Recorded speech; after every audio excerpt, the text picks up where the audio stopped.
dugout! Get out of the dugout! Get out of the dugout! You WQ Aquaman! TV!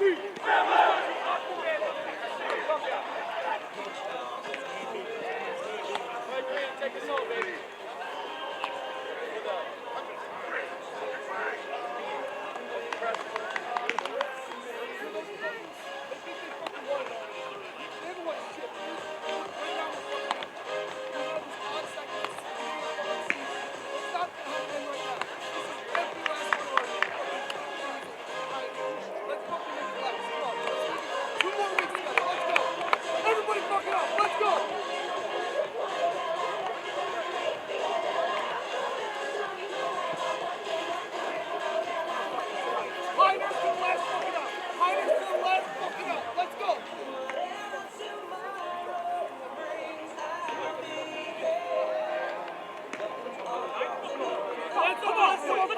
That's not the last time I'm fucking do that. 1 on 3. 1, 2, 3, 1. Come on, boys. Go. Come on. Let's kill all the way. Let's go. Let's just kill all the way. Everyone point the bags.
Lineups for Game 2. First for the visiting Pioneers. Leading off and playing center field, number 11, Giovanni Ciaccio. Batting second and playing shortstop, number 15, Christopher Watson. Batting third and playing right field, number 5, Dave Brem. Batting cleanup and playing left field, number 24, Andy Camillo.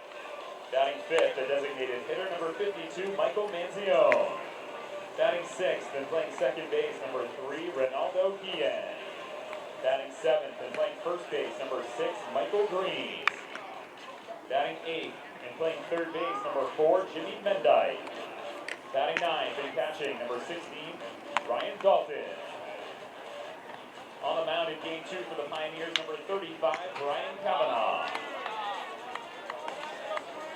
The Game 2 starting lineup for the Pendant, leading off and playing shortstop, number 7, Tom Landini. Batting second, the designated hitter, number 22, Marcus Chavez. Batting third and playing first base, number 25, Sam Henry. Batting cleanup and catching, number 37, Dakota Mulcahy. Batting fifth and playing left field, number 28, Alex Kennedy. Batting sixth, the right fielder, number 5, Kevin Alexi. Batting seventh and playing third base, number 8, Jake Thoro. Batting eighth and playing second base, number 9, Joshua Goldstein. Batting ninth, the center fielder, number 1, Idelson Tavares.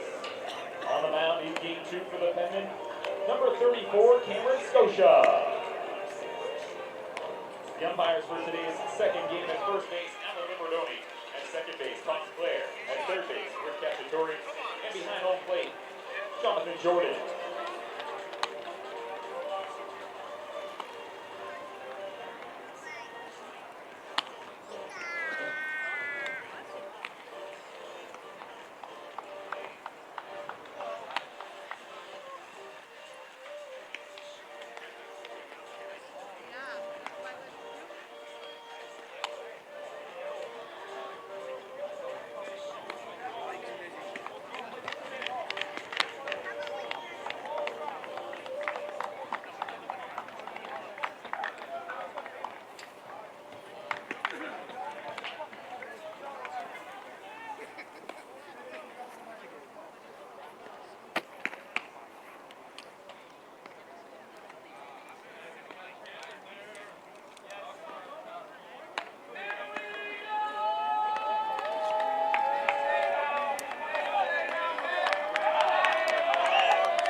Welcome back here to Penman Field on the campus of Southern New Hampshire University, where we will see Game 2 now between the Penman and the LIU Post Pioneers. Game 1, Southern New Hampshire took 8-2 behind 7 strong innings from Wesley Tobin and some strong play from the Penman lineup. Michael Wozniak alongside Jacob Van Ryan. Welcome back for Game 2. Thank you. Hope the voice will keep going here. Yeah, we'll try. I'm going to be relegated to color duties. I'm glad to do that. I'm glad you did an outstanding job in Game 1. And let's be honest, this is terrific. Winner take all. Great time of year. Great day. It's a this is what it should come down to this weekend. These are the two best teams throughout the course of the weekend, undoubtedly, I feel. And I'm really looking forward, just as a fan, just for watching these two teams play. Talked a little bit about it on Thursday. You said it. These were the two teams to watch out for. They've played each other twice. They've split, and it's been close both of the ways. Southern New Hampshire blowing it open in the later innings, but other than that, really close games between these two. Yeah, that's a little misleading, obviously, the final score because of what happened late. But, you know, this is a team in LIU Post, very tough set of circumstances. You had a disqualification, you had an ejection. You have lost your catcher. You need to regroup very quickly. And I'm very curious to see, Michael, where they are from a mental perspective, especially early on in this contest. I think it's going to be important for them early on to get off to a good start. Cameron Scotia will pick up the start for Southern New Hampshire, only making appearance number 6 on the year. Last appearance was April 28th with 2 innings of clean work. His last start coming April 11th, where he had a no decision going 4 1/3. However, a lot of confidence in him, giving him the nod here in a winner hosts next week. Strike one in there from Scotia. And a lot of changes for the LIU Post lineup. Obviously, you don't have your catcher. However, the first baseman's changed, the second baseman's changed, and let's see what Post has here with a new lineup. I'm really surprised by that. They've made a lot of changes. You know, a guy like SNHU at second base who's had a good weekend, I felt, not in the lineup. We'll see. It's an interesting decision, undoubtedly. So the 1-1 pitch from Scotia is going to be just away. Home plate umpire Jonathan Jordan obviously a lot of tension with the home plate umpire in game number 1, so that's something to look forward to. As the 2-1 is cut on and missed for strike 2 from Chiacho. So as we said, a couple changes for this lineup coming in, very important. Obviously, you lose your cleanup hitter in game 1 to an ejection on the home run of Kevin Alexi. Scotia picks up his first strikeout. And again, all the momentum with the Penman coming into this game too. Let's see how they play it out in the first couple innings. And not only that, but for Scotia, good start for him. This is a guy who doesn't get a lot of work, obviously doesn't get a lot of opportunities. You know, this is an honor for him to get this ball in the situation, but you know he's very nervous on the mound. Let's be honest about this. Wasan comes up now, 0 for 4 in game number 1. Something that Tobin did very well was limit the 1-2-3. This is a quick ground ball over to Coro, fields it well. 2 quick outs for Scotia, really helping the confidence. No doubt about it. And the Sev is showing a lot of faith in him with this start. Obviously, they're saying, hey, go get us this win, go get us this regional. Let's punch the ticket to next weekend. I think it'll be interesting to see. I think if they can get through 4 or 5 good innings with him, then we'll see who we see the rest of the way. Talked about the mentalness with these Pioneers. Mentalness? Mentality? Mentality, yeah. It's been a long weekend for me too. Brem will take ball 1. 2 for 3 in the first game. Has been the biggest hitter for the Pioneers against Southern New Hampshire. Let's see what he can do here. He's had a good weekend, absolutely. So first pitch in the dirt. By the way, I'm not joking. Away. 2-0. You did an outstanding job. You did not understand what you signed up for today. You did an outstanding job in game 1, and I'm just along for the ride here, my friend. Sure, and I'm going to have to deal with your voice halfway through this game. Already? What do you mean halfway through? That one's away. 3-0 rather here for Scotia. That was a good spot. Really good spot, but again, just away. Again, Pioneers offense is very good. So for Southern New Hampshire, obviously, it's to limit the runs. And then, again, these bats need to stay hot. They had 16 hits in game number 1. Really good for this team. And confidence at the plate is an amazing thing. It really is. It started with Felicia, and they got the bats going. They carried it over to today. It's really amazing. It's now 3-1 from Scotia. Fouled down the right field line. So full count here. Again, Southern New Hampshire, the home team in the gray road uniforms. Obviously, weird thing where you flip-flop because of the higher seeding after the even game, but here we are. 3-2 Scotia with a tremendous jump. We'll flip it over to Henry in time. So 1-2-3 does Cameron Scotia, and you're seeing a lot of emotion out of this Penman group. They kind of feel it. This is the time. We'll be right back for the bottom half of the first. Stand up if you are a first-generation college student. Stand up if you're a mother. If you are actively deployed, a veteran, or you're in a military family, please stand. The world in which we live equally distributes talent, but it doesn't equally distribute opportunity, and paths are not always the same. I'm so proud of you, Dad. I will tell you this, Southern New Hampshire University can change the whole trajectory of your life.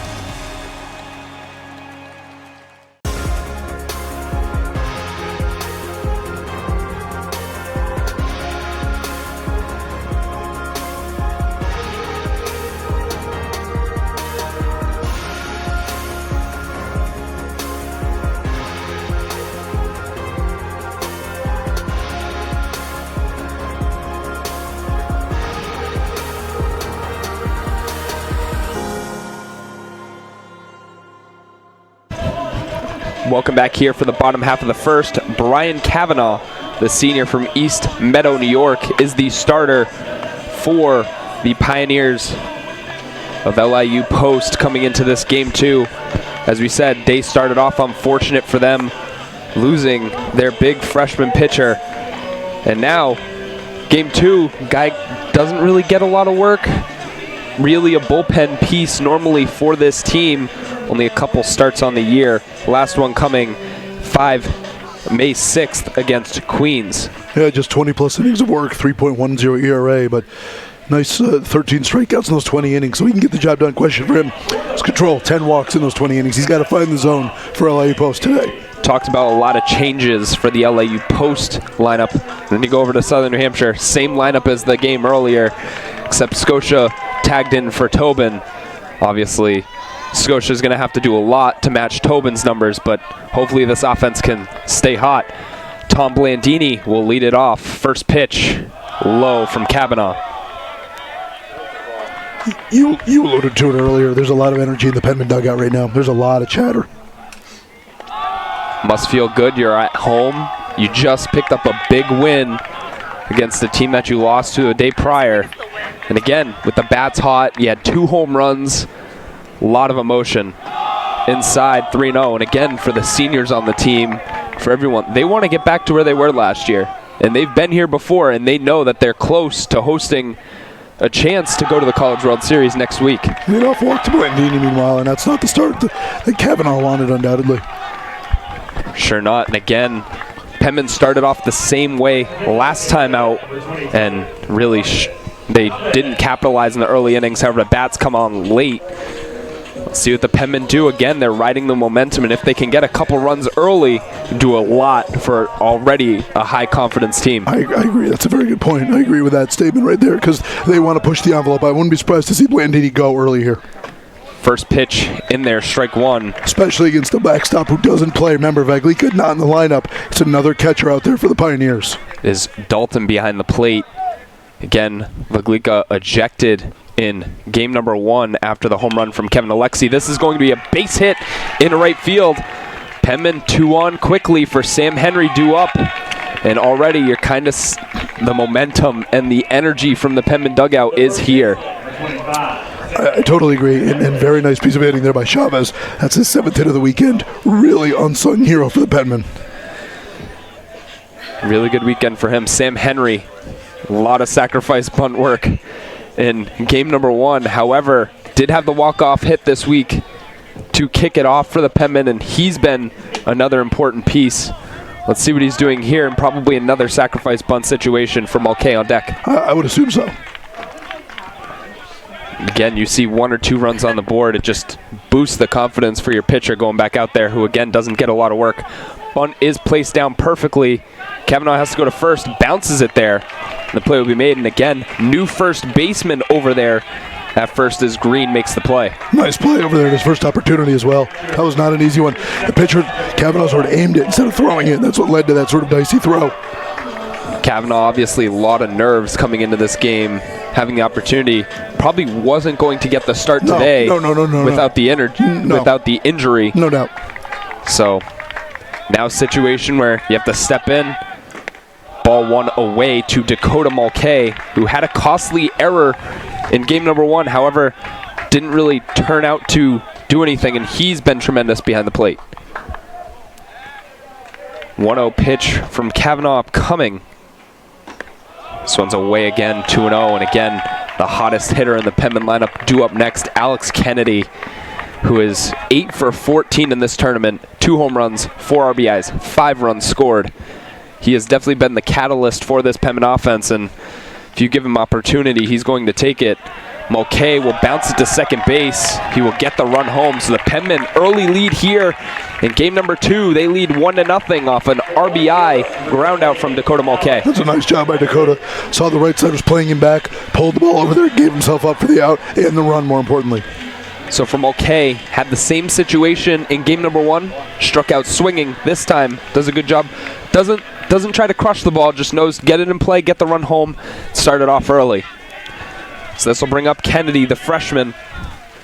He's been stellar, and also a couple great defensive plays in left field. You talked about his hot streak. This is a big spot for him because if they can open up a 2-run lead, that gives Scotia a ton of credit on the mound.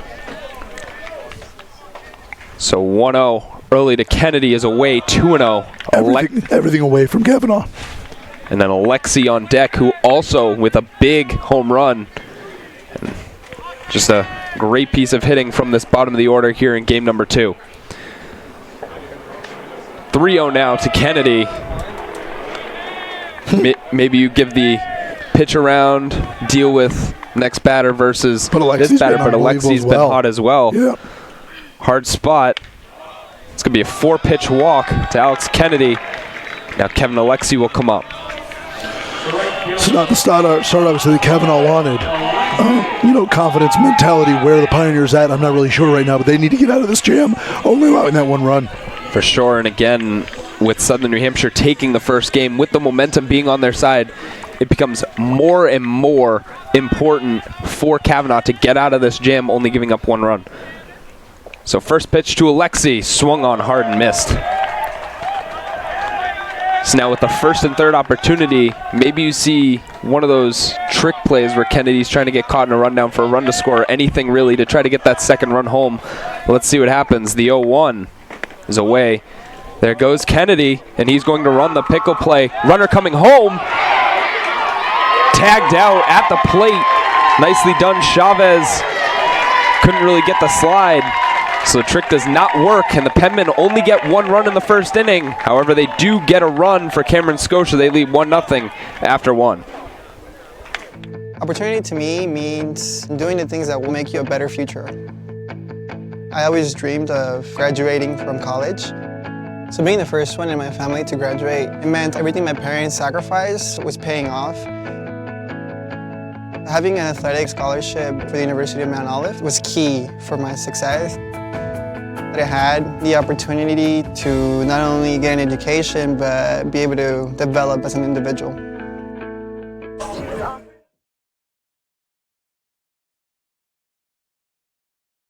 This is LIU Post. We are pioneers in spirit and in practice, on the boards and beyond borders. This is LIU Post, a leader in business, an international destination for the arts, an engine of experiential education, where entrepreneurs get their start, accomplished alumni give back, and innovative degree programs connect for a 360-degree view of the world. This is LIU Post, where the pioneering spirit soars. LIU Post. Welcome back here to Penman Field. We're going to show you a replay of what happened as Southern New Hampshire trying to run that little pickle play to get the second run home. Throw is down, and then Kennedy staying in the pickle, but wisely by the shortstop Wasson to throw it home. It does record the out as Chavez could not get there in time. It's a big play for LIU Post. We're talking about their mindset, their mentality. It's a big out for them. Cameron Scotia will go to the mound. Still have a 1-run advantage, so Southern New Hampshire here on top in a win in advance situation, as there is no lose and survive this game. No tomorrow for the loser. Nope. First pitch from Scotia, off speed, just high. This has been the hottest hitter for Post this whole weekend. Yeah, he's had a good weekend, 6 hits. Andy Camillo, who has been absolutely fantastic and had 2 hits in game number 1 with an RBI as well. Scotia will find the strike zone there. Strike 1. I like Scotia's makeup early. I think he's confident. I think he's approaching this with a good attitude, and he's being very aggressive against these post hitters. This is ball high. It's now 2-1. You know, Zach LeBaron, a pitching coach at Southern Hampshire, really raves about his stuff, but just sort of buried amidst all these talented hurlers that Southern Hampshire has. So that's interesting. Well, I remember doing a game with you earlier, and head coach said this is one of the deepest staffs we have. And Scotia doesn't get a lot of work, but the talent's there, and you're seeing it with the confidence of putting him in this game. No doubt about that. So 2-2 count here to Camillo. Scotia will deliver. High, ball 3. And again, with Post, you lose your catcher, but you still have a ton of power and ton of talent offensively. They can definitely still get the job done. Full count pitch on the ground to Blandini. Fields it well. Throw in time over to Henry, so 1 away for the Penmen. And even there, right there, just to challenge that kind of hitter with a 3-2 fastball, come right at him. Says he's really confident in stuff. So now, due up as Manzione, who again, ton of power, 10 home runs on the year, 40 RBIs. He'll get his first look at Scotia. Had a really hard double in game 1. Off speed away, ball 1. Without Veglika in the lineup, they need to get him going. They really do. They really need his production. They need him to have a good game. Well, another interesting thing was Zach Fritz not being in this, who has 9 home runs on the year, a lot of power. He's struggled this weekend, but I think that's a very interesting decision. I'm really surprised by that. So 2-0 now from Scotia.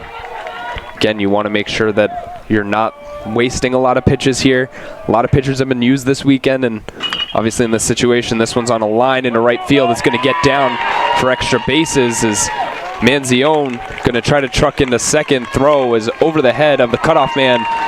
So it's a double for the Pioneers, who again, Manzione, you see a lot of energy from him trying to get this team going. It's a nice piece of hitting there. Pitch out over the plate. He just took the opposite way. You see his strength, his ability to knock the ball into right field. Really good swing there by the big fella. A lot of opposite field power there. Now coming up is Guillen, who haven't really seen him from this post lineup again. It's his first plate appearance. Coming in for Franchi. It's a really interesting decision. I didn't think Franchi was bad this weekend. I know he's only had a couple hits. Thought he did a good job defensively. Went 1 for 4 in game 1, takes strike 1 there. We'll see. I mean, Guillen, a guy who's hitting 252 on the year, so obviously a capable hitter, but I'm surprised by this move. Franchi coming into this game, 293 average on the year. Let's see how it works out. This one in there for strike 2.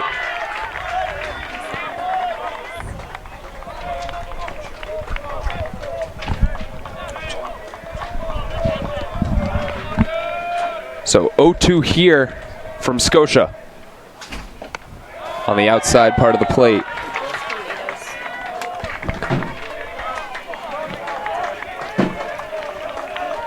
So 1-2 count for Scotia as he looks to bounce back from the double.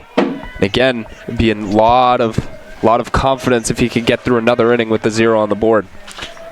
The 1-2 on the ground to the first baseman. Henry picks it up in fair territory, steps on the bag in time.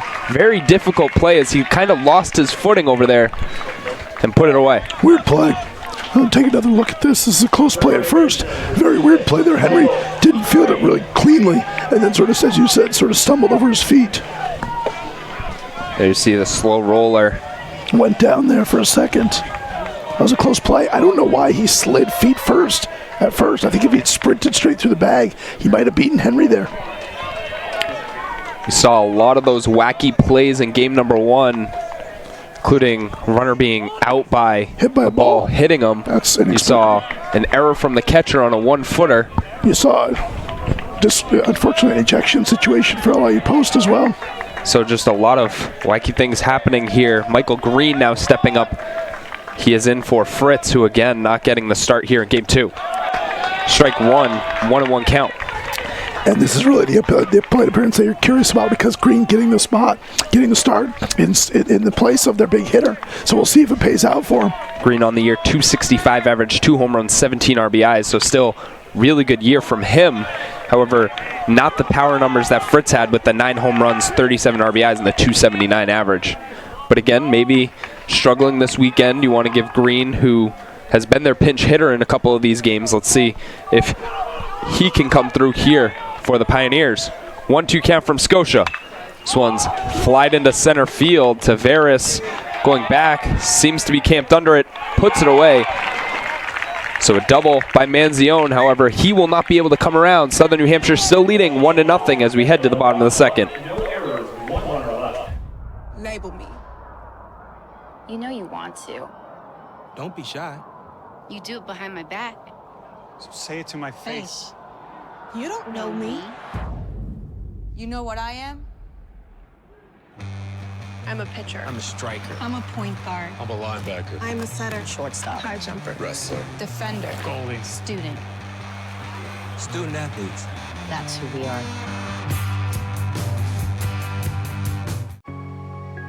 When I see obstacles, I create opportunities. When I see adversity, I find a way. When I hear never, I say now.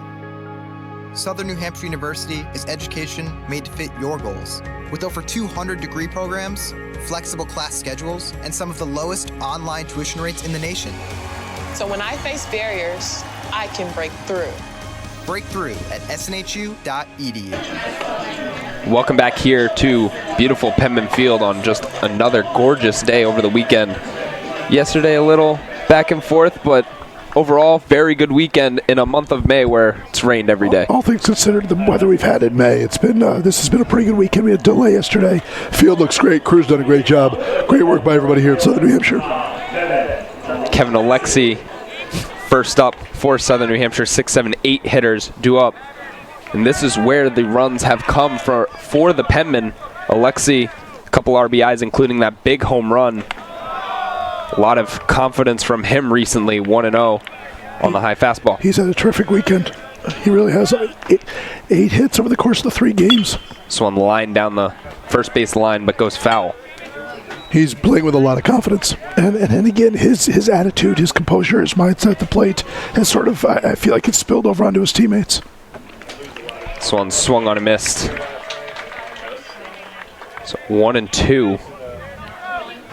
Upcoming here from Kavanaugh, who needs to have a better inning here this time around for the Pioneers. Breaking pitch in the dirt, 2-1.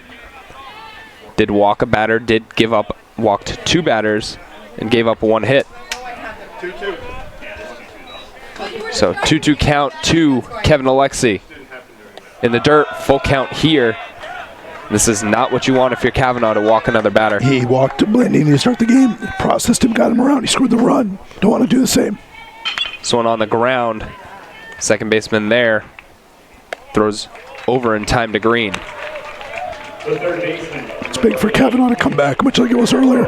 For Scotia to get that 3-2 ground out, that's big, I think, for Kavanaugh as well. So again, different right side of the infield here in Game 2 for the Pioneers. New first baseman, new second baseman. They team up there to get the out. Jake Coro now will step up for the Penmen. 1 for 5 in game number 1, however, did have a run scored and an RBI. So still he's come through and very clutch player for this Penmen team. He's had big hits throughout his career. This one's high, 1-1. Walk-off home run earlier this year in a big moment and has come through in big moments in this tournament. The 1-1. Outside strike 2. Here's my dream. My dream is that the Penmen, and regardless, the Penmen can host next week. My voice can redeem itself. That's what I'm really looking forward to. We'll see. I don't want to hear it from the people over to my right. In the dirt, 2-2 here. There's a lot of people that think this is the best I've ever sounded. A lot of chuckling in this booth from Van Ryan's voice today. 2-2, lifted into center field. Camped under it, and will make the play for the second out. The ball's traveling pretty well. You can see some of these balls jumping off the bats. He didn't get all that. He obviously got underneath it, but he hit that pretty well, and it got out there a pretty good distance. So I think as we go forward, we saw this yesterday in the second game. Is about the same time of day where the ball really carried here in Hooksett. So I keep an eye on that as we go forward. Joshua Goldstein now due up. Game 1, 1 for 5 with an RBI. That one's in there for strike 1, so we're seeing a lot of this hook from Kavanaugh early on in this game. Again, needs to try to slow down these Penmen hitters who are very confident at the moment. Inside 1-1 now.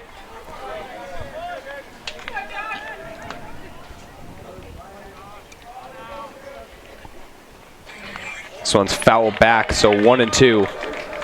For the Penmen, it would be huge to come back and pull off a victory. Obviously, a lot of baseball to go, but playing 5 games. Win 2 games yesterday, or excuse me, play 2 games yesterday, you win 1, but to win 3 straight games over the course of late last night, and then 2 into today, that'd be very impressive. NYIT winning their first game, and they will come to the host next week, no matter where it is. That one's away for a full count. I'm sure they're waiting for their opportunity to either play here in Hooksett next week or at LIU Post. So full count to Goldstein. Away, ball 4. So third walk for Kavanaugh through 2 innings. Don't like to see that. No, and I'm surprised he nibbled there on that 3-2 pitch. I thought he'd challenge him with a fastball. Said he tried to go with a curveball, which he's been unable to throw consistently for strikes. Idelson Taveras now will come up, the 9-hitter center fielder. also had an RBI in game one, 1 for 4. He's had a good last couple games. He started off 0 for 7 in his first 2, but 3 for 8 over his last 2. He picked it up last night in the win over Felician. He's got some confidence at the plate now. And his defensiveness, his defensive play in center field has just been tremendous. Second to none. He's an outstanding defensive center fielder. It's the jump on the ball that really is what's good. 0-1 count. Now 2 from Kavanaugh. This one pitched away. Goldstein going, throw in time. So this catcher has came in, has done really good here, and that'll end another inning. Scott Loazzo is going to go out there. I know that was wrong. I know that call was wrong. We will get a look and we'll bring it right back after the top half of the third.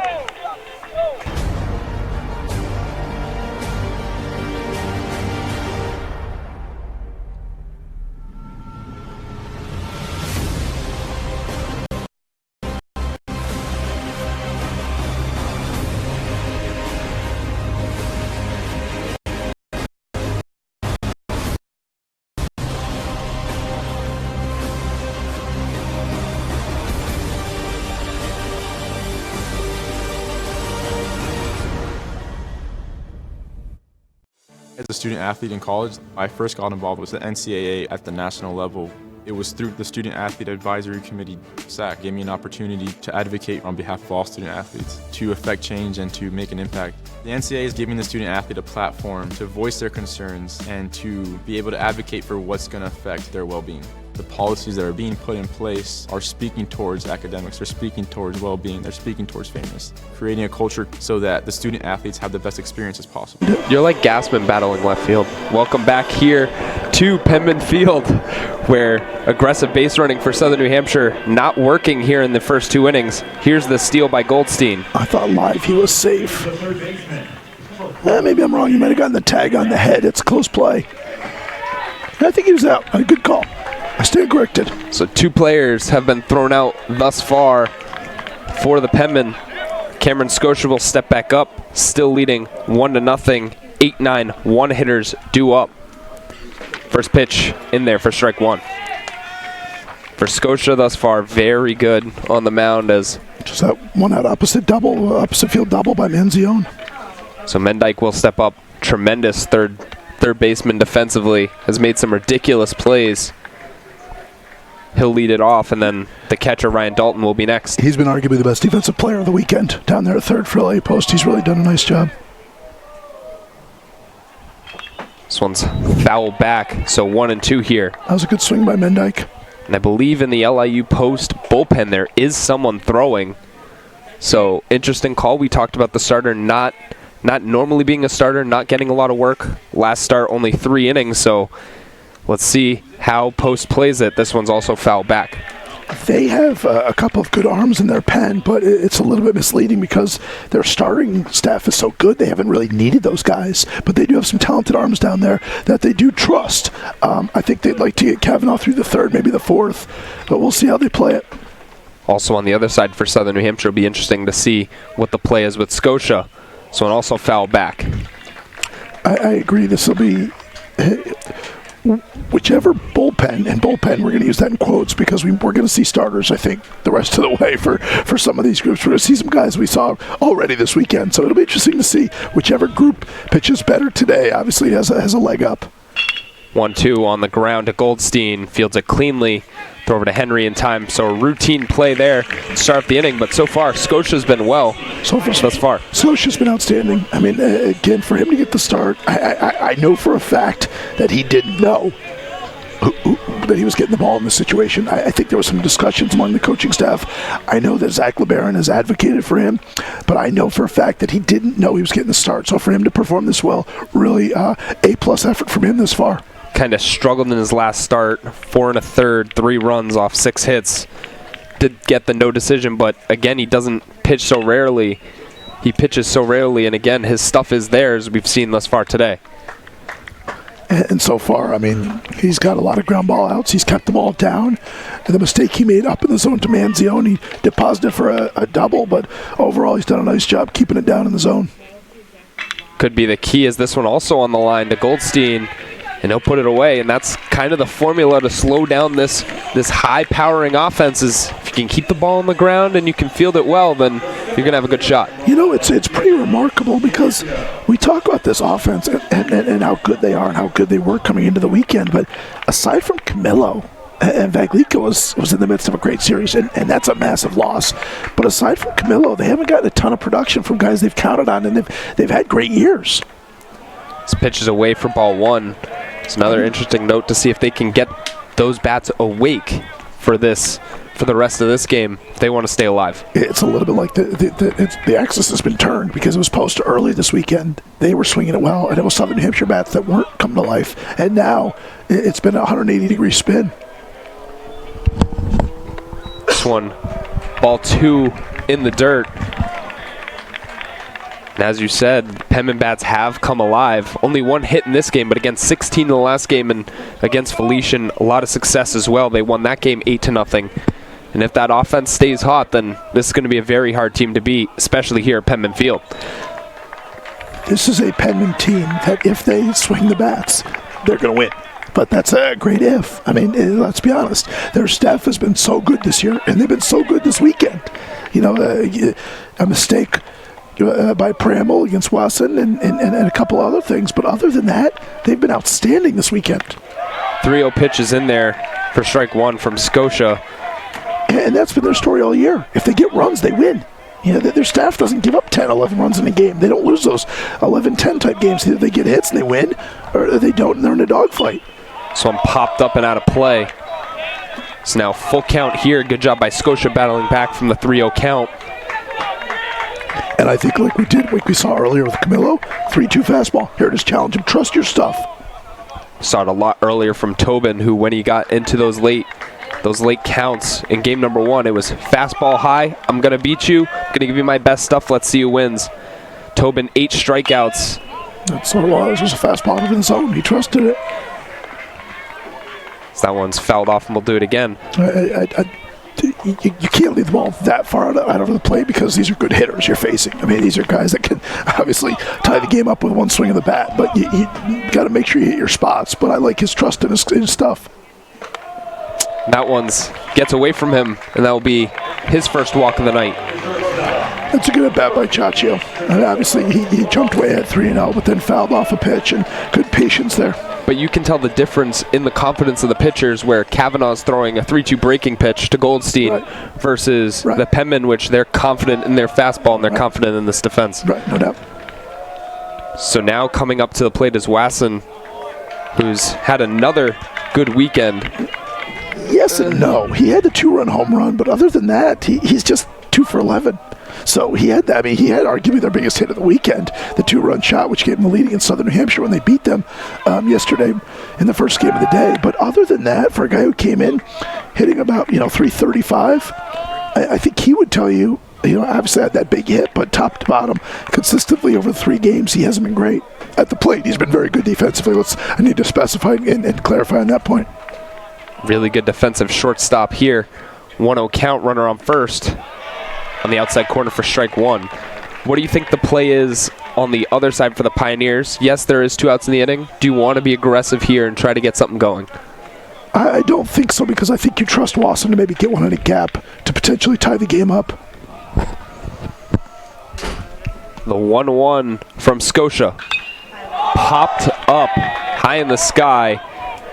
Coro camps under it. Puts it away. So 3 strong innings thus far for Cameron Scotia. He's only given up 1 hit. Southern New Hampshire still leading 1-0 as they head to the bottom half of the third.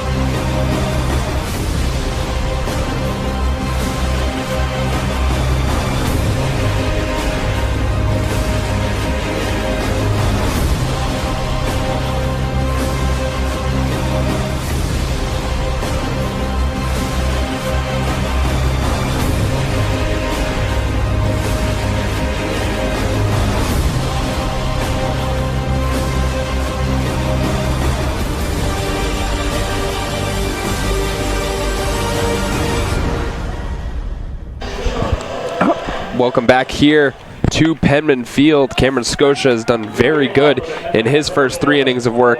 Just overall, just a great weekend of baseball. A lot of close games. And the Penman looking to win as the hosts. Yeah, actually, before last night's game where Southern New Hampshire defeated Felician 8-0, we had 3 of the first 4 games were decided by 1 run. Just great baseball throughout. Talked about in the open on Thursday of how close the East region was, and it's really shaping up that way. I mean, the 5-seed NYIT is the team that's advancing to next week, so that speaks to, obviously, the depth and the talent. So 1-1 count to Idelson Tavares. Again, Southern New Hampshire's ran into outs to end the inning in their first 2 innings. Let's see how they play aggressive-wise the rest of the way. And that's a trademark of Scott Loazo, is that aggressive nature on the path. So you live by it, you die by it, and that's okay. Again, getting that 1-0 lead kind of plays into, okay, now we can be aggressive, and thus far it's bit them. And what I like about Scott in that situation is this is who we are. Nothing's different because this is a regional final game. This is who we are. This is our trademark. This is the style with which we play. So that's the sign of a good coach. You do things the same in February and March that you're doing here in May. This one's going to go in and hit Idelson Tavares. So another runner will reach base for Southern New Hampshire. And for Kavanaugh, can't keep on walking these batters. Yeah, his control has obviously been an issue. We talked about that at the open of the broadcast. Unfortunately for him, he's got good stuff, but his ability to place it has been his bugaboo so far. Tom Blandini will come up to the plate. He went 2 for 4 in the first game, and overall has had a really good week. 7 of 17 from the plate. First pitch on the ground, base hit into left field.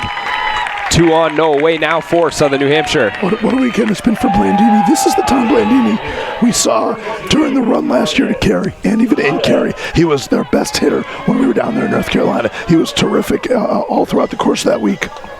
We talked about it earlier in the season, really struggling. Average was down to 275, I believe, which was really low, and it seems that this might do it for Kavanaugh really early. I think they're going to make a change here. Again, we talked about the arm warming in the pen for a while, and obviously in this winter go home, there is no tomorrow. You have to have a short leash with their pitcher. Yeah, you can't give them time to work, through spots and work out of jams. So I think this is, we'll see. There's been no indication yet from Coach Gaffney. So it'd be 2, 3, 4 hitters next up for the Penman. Chavez, Henry, and then obviously the cleanup hitter, Mulcahy. Julian Arcos is the pitcher warming up down there in the LA Post bullpen.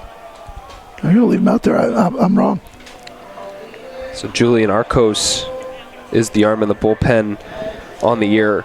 This would be his 10th appearance. He started 4 games for this team, 0-2 record, ERA 8.06. So doesn't really tell you about the stuff, but the earned run average does scare you if you look at it on paper. Yeah, without having seen him pitch regularly, you don't know if he ran into a bad spot or two, and that's a little inflated. But yeah, obviously on paper, that's not ideal. Another pitcher who struggles with command. 18 strikeouts, 14 walks. So again, high in both of those categories. Chavez here takes strike 1. Interesting, no indication there of the bunt, even though Chavez had that bunt single in our first game today. So we'll see how Coach Loazo plays this. And also with Sam Henry on deck, who's been a really consistent hitter for the Penman all year long. Oh, there's the bunt sign. Oh, wow. Pulls it back on the ground. Could be a double play. Steps on it. Throw. In time for a double play. Or I believe, yes, double play from the shortstop, Wasson, and showing off the glove at shortstop. That was a really nice play by Wasson. Not only the ability he's going to cover the bag at second, so he has to redirect and get his feet set and get organized, but then the ability to run over to second, touch at the bag, and then make a strong throw to get Chavez, who gets down the line pretty quickly. That was a nice play by Wasson. Really close play. And now you look, and Sam Henry, in kind of the third opportunity where Southern New Hampshire getting aggressive, and it's bit them thus far. Again, at some point, you've got to capitalize on these opportunities. I know they have a 1-0 lead, but unfortunately, it probably should be 2 or 3-0, depending on what happens here. And for sure, you don't really think one's going to be enough against this high-powered offense. I'd be surprised if there's another complete game shutout. We saw Morales do it yesterday, but I'd be surprised if they shut out this LIU post lineup.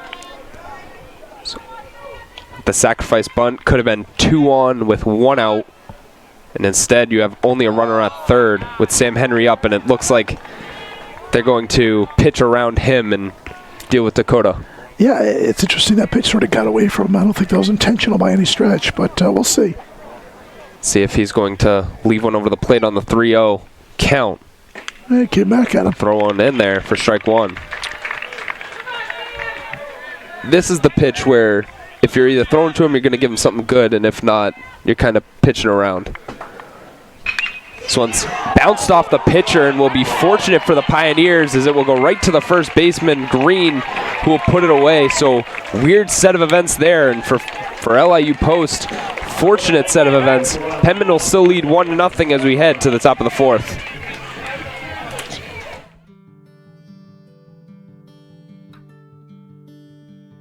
As Division II student athletes, we are committed to being our best. Division II National SAC is proud to partner with the Sports Science Institute to play a role in the cardiac safety and health of student athletes.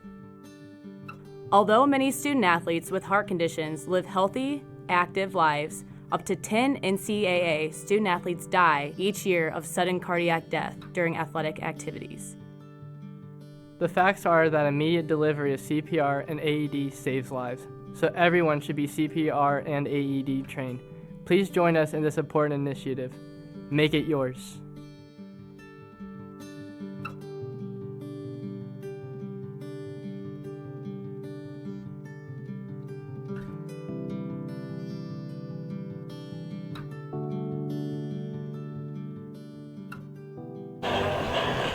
Welcome back here to Penman Field as Southern New Hampshire almost got another run as that ball looked like it was going up the middle. However, really fortunate bouncing off the pitcher and going right to the first baseman, Green, who picked it up and tagged on the bag. Very fortunate set of circumstances. You don't often see the ball really kick off a pitcher. You see the ball at the pitcher at times, but really good for him getting in the way, and he got a fortunate bounce that it just skipped over to his first baseman. Really good camera angle there from the camera woman today, who don't normally hold the camera out there, and they've been doing a tremendous job all weekend. So Cameron Scotia will head back out there for his 4th inning of work. First pitch in there for strike 1 on the inside corner.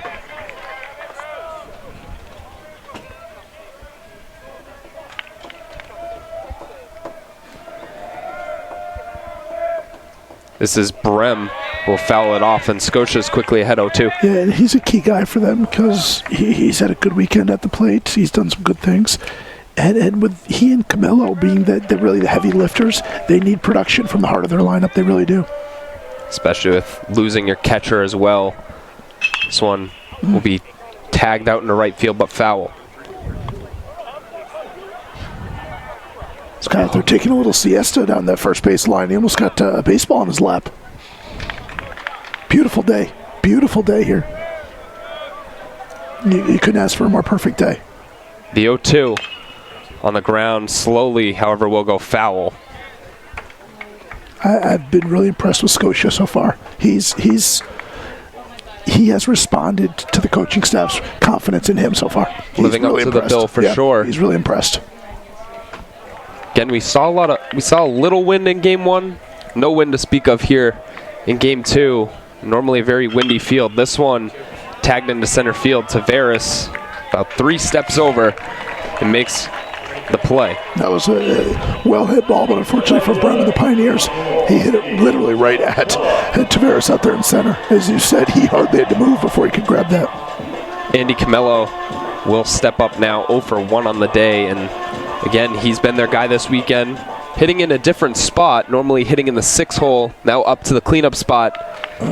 And we saw them literally fill out the same lineup each of their first 3 games throughout the course of the weekend. And because of the ejection, because of some different things, they've really shaken it up to here in this one. Do you think as a player it's different going from the 6 spot to the 4 spot and then otherwise with the other changes? Not with your confidence level, but it is different in terms of, your situational hitting and whatnot. So 1-1 count from Scotia to Camillo. Pitch is away. 2-1. Good spot on the breaking pitch there, however, just missed on the outside corner. And again, Scotia's stuff is there. Doesn't get a lot of starts. Only his 6th appearance on the year. This one lifted very high. Coro under it, puts it away. We've seen a lot of those high pop-ups at Penman Field this weekend. We really have, and that's not 8 straight. That's it. That Scotia has retired, so he's in a really nice groove. Cameron Scotia didn't know if he was going to be playing today. Gets the start for game 2, and he's been tremendous thus far. He's been outstanding. Only real blunder has been on the double, and Mike Manzioni will step up here in that situation. He did have the double in the first. In the second inning, excuse me. And Scotia knows he can't make a mistake like that to Manzione, because with his power, we saw him challenge him with a fastball. He left that over the plate. Manzione deposited it the opposite way for a pretty easy double. The 0-1. Same spot, and it's fair down the line. Manzione again is going to head into second for a double. So 2 doubles for Mike Manzione. And as you said, he was one of these guys that needs to come through, and he has thus far with 2 doubles. He's answered the call. He had a rough weekend coming in until this one, but he's answered the call in this game. It's the second time he's gone the opposite way. He's done a good job of saying, all right, you're going to try to work me in the opposite part of the plate, outside part of the plate. I'm just going to take the ball, not try to pull it, not try to roll with it. I'll just leave it out the opposite way, and he's got such great power. The senior obviously wants to continue playing baseball. No doubt. This year for the Pioneers. So 2 outs. First pitch is in there for strike 1. And again, this is a guy in Guillen. He grounded out his first time up. We have not seen him throughout the course of the weekend. He comes up in a big spot. So the 0-1 pitch on the outside corner to Guillen. Guillen not liking it. We're just going to have to deal with the outside strike being called. Runner on second for Guillen. Again, one of those guys that was switched out in this second game. It is a talking point because however this happens, this could be crucial. It's an interesting set of circumstances, I'll just say that. Not positively or negatively, it's very different when you literally fill out the lineup the same way for 3 straight games, and then in the 4th game, a regional final, literally a regional final, you change it up. It's an interesting decision. I don't dislike it. I like the confidence that's shown in some other guys. You take them out of the lineup who haven't been swinging it well. I understand the move. 0-2, 2 outs. Here's the pitch from Scotia. Outside corner, strike 3. So Cameron Scotia puts up another 0 on the board as the 2-out double does not come through to bite them. Southern New Hampshire still leading 1-0 as we head to the bottom of the 4th. The American dream to me as an immigrant means having the opportunities that my parents didn't have. Being the first one in my family to graduate, it meant everything my parents sacrificed for me to get to this point. It was paying off. Estoy muy orgulloso de Michael por haberse graduado de colegio. My path to a college degree would have been completely different had I not had a scholarship. It would just relieved a lot of the financial burden.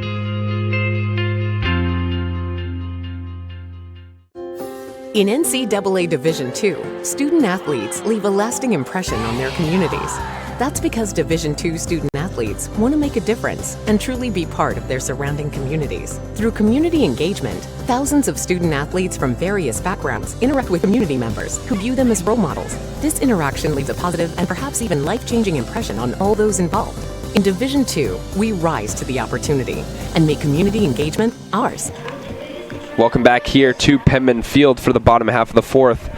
Each team with 2 hits, however, Southern New Hampshire picking up the 1 run on an RBI from Dakota Mulcahy. It was an RBI ground out to the second baseman, reached from a Tom Blandini walk, and now Mulcahy will lead off the bottom half of the 4th here. Yeah, just their ability to process and manufacture that run in the first. You know, a walk, a single, and then you had the Henry bunt, and then an RBI ground out. It was just the way the first game started.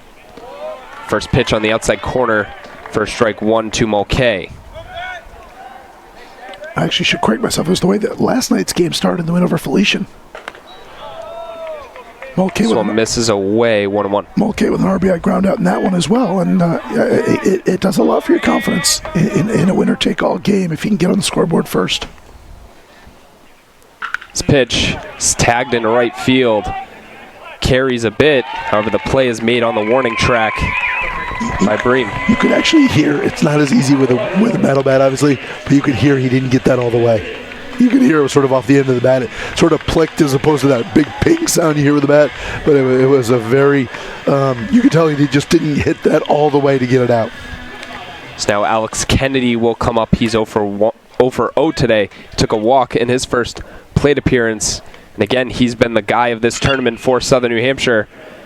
This one into the second baseman, Guillen, who was playing on the grass there, makes the play.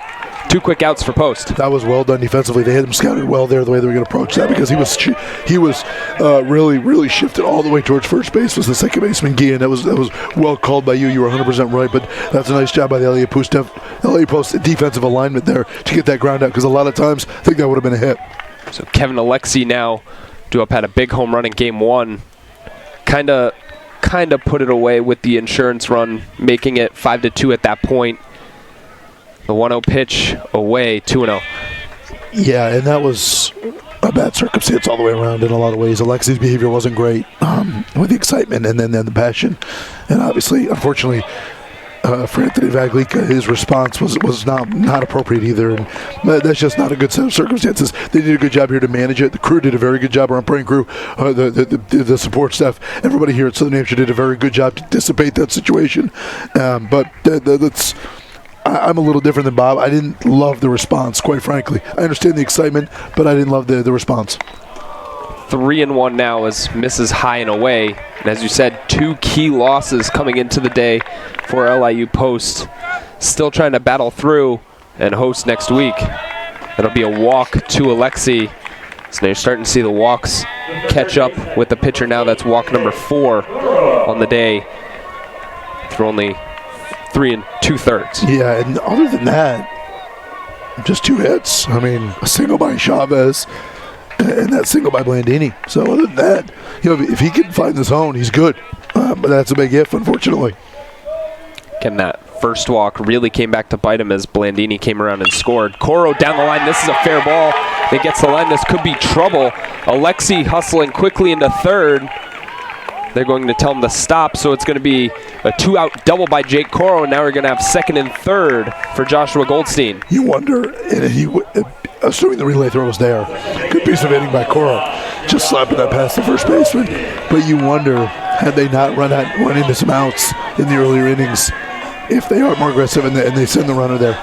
No doubt, Scott Loazzo has been aggressive all weekend long. We've seen it countless times. I remember that Assumption game, a couple of balls that were just slowly grounded into right field, and he's sending the runner all the way, and for sure could be another interesting call down the line at this point in the game. First pitch to Goldstein is away, ball 1. This is a big at bat. This is a really big at bat in this game, because at some point, if the Penman can't cash in, it's going to take a toll on them. And I don't think LA Post is going to get shut out. And they'll carry some momentum on the flip side, so the Hampshire can blow this open a little bit.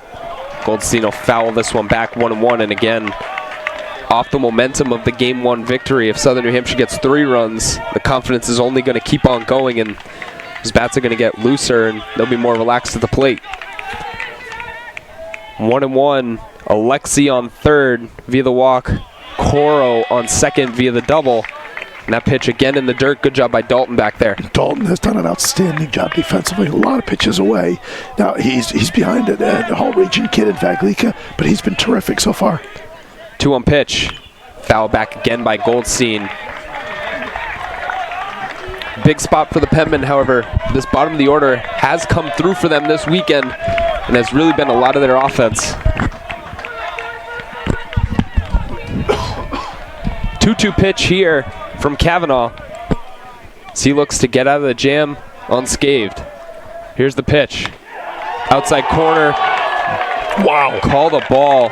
Really good spot. Kavanaugh really frustrated. His behavior warranted a warning. It really did. That was not okay. He he needs to throw a strike here because he's not getting any sort of 50-50 call after that response. That was a remarkable response by the starting pitcher. You do not see that at any level of baseball. Full count pitch in the dirt, ball 4. He's got to be careful he doesn't get thrown out here. Still barking at the home plate umpire. Walk number 5 for Kavanaugh. Now Idelson Tavares will come up with the bases loaded, and you quickly see Wasson and the catcher run out there and look to calm him down. That was a very good job by the backstop, Dalton did a good job getting out there and talking to his pitcher. Say, listen, that's done. Move forward. Let's get this batter. Good job by the sophomore running out there and making sure that he isn't gone for the next batter or so. I'll tell you, look at this post roster. They're not going anywhere. I mean, they're making the transition, obviously, to Division I. Whatever happens to these student athletes, they got a lot of young talent on this team. So as they go forward, as they merge with LIU Brooklyn, they're going to be a talented group going forward. You hope they get an opportunity with them as well. So Idelson Tavares, bases loaded for Kavanaugh. And it comes down to the control, really, here. First pitch, fouled down the first base line by Tavares. Interesting to see first pitch swinging versus a guy with 5 walks. I think the thought is he's going to throw a strike. So I don't disagree with you. So 0-1 Blandini on deck, would love to get an opportunity. This one's down the line foul. Obviously a run would have to score for that, but Blandini has been hot in this weekend, and he looks to continue it. And a good bounce back here from Kavanaugh, getting ahead 0-2. The good job by Kavanaugh. He looks to, again, bases loaded, but still could put up a 0 on the board, which gets the job done. Here comes the pitch. Ball 1. Good spot. Just a little high.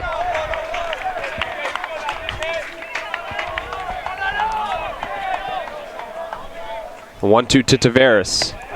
In there for strike 3. Again, barking at Tavares. As Kavanaugh, he's fired up. Still 1-0 as we head to the top half of the 5th. We can stop to make sure someone is okay. Get in the way and disrupt the situation. Notify an authority. Or walk them home safely. We can change the language around rape. We can make campuses safer for our teammates, our friends, and our classmates. We cannot be bystanders. Taking action isn't always easy, but it's on us to intervene. Because we can. Learn more and take the pledge at itsonus.org.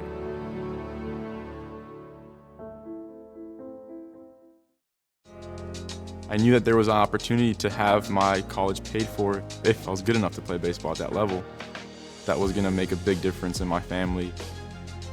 D2 baseball gave me an opportunity to play at a high level and to get an education that's going to be valuable for me throughout the rest of my life. I chose to take my experience of being a student athlete and pursue that within my career and to get a master's degree. If I wouldn't have had a baseball scholarship, there'd be no chance that I'm doing what I'm doing today. Welcome back here to Penman Field. Brian Kavanaugh was really fired up after picking up that last strikeout. We're going to show the replay here. A lot of emotion heading to the dugout. Well, that's before when he thought that was a called third. That should have been a called third strike. His behavior there was, we talked about during the break. Normally umpires do not allow that. I'm surprised that Jonathan Jordan did. And here you see after the strikeout, you see him jawing back at Tavares. Tavares didn't look back. And again, this needs to be nipped in the bud. High intensity, high emotion game. Umpires need to get control here. Obviously, a lot of emotion in a winner-go-home game. Both pitchers doing really good job. They don't start often, but both of them doing really well. Only 2 and 3 hits given up. No doubt, both these starters called upon in a tough spot have performed admirably. First pitch, or second pitch rather, is in there. For Scotia, Manziona's been the only guy to really get him today. Both hits are from him. Both of them are doubles. Other than that, really efficient. The 1-1. Off speed away. I'll tell you this. I know that there were a number of guys on the Penman staff that wanted the ball if they got to this do or die situation, if they got to this regional final game. So it's interesting that Scotia got the ball, but he's been outstanding. He really has been good. Popped up and out of play. Again, just attests to the depth of this pitching staff. This is a super cheesy statement, and I'm going to own that up front.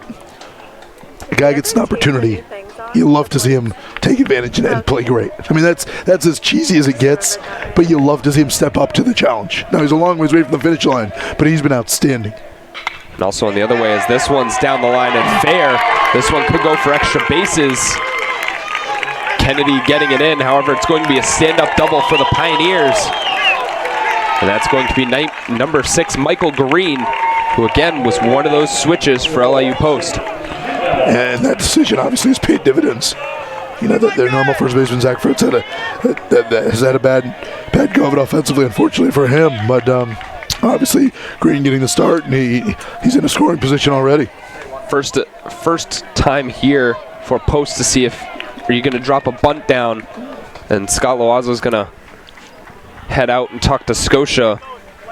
Obviously, different scenario now on the third double where there's no outs in this opportunity. Let's see what the idea is from Post. Yeah, the other two, obviously, Manzione's first double came with a 1 out. His second double came with a 2-way, so you can't put yourself in a sacrifice situation. I'm curious how they play it as well, but this is a good move. Just regroup, calm down. Southern New Hampshire struggled in those sacrifice opportunities in game 1, however, got the offense late. Let's see what Post does in this situation where you're also at the bottom of the order, so you have 8-9-1 due up. So let's see how much trust they have in the bottom of the order here to pick up a base hit or get the runner home. It's interesting because Dalton is the guy who's the potential, if they were to bunt here with Mendyke, assuming it's a successful sacrifice, Dalton is a guy who hasn't played a ton, but he's got a fair amount of RBIs for the number of at-bats he has. It's going to be called ball 1, a really good spot.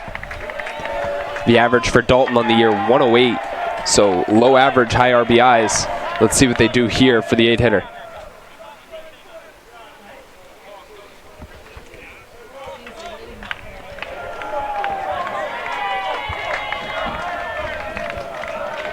Big spot here for Post. It's in there, strike 1. He's called a very low strike all throughout. I mean, it's been pretty consistent behind the plate. Jonathan Jordan in this one, he's called that low ball strike all game long.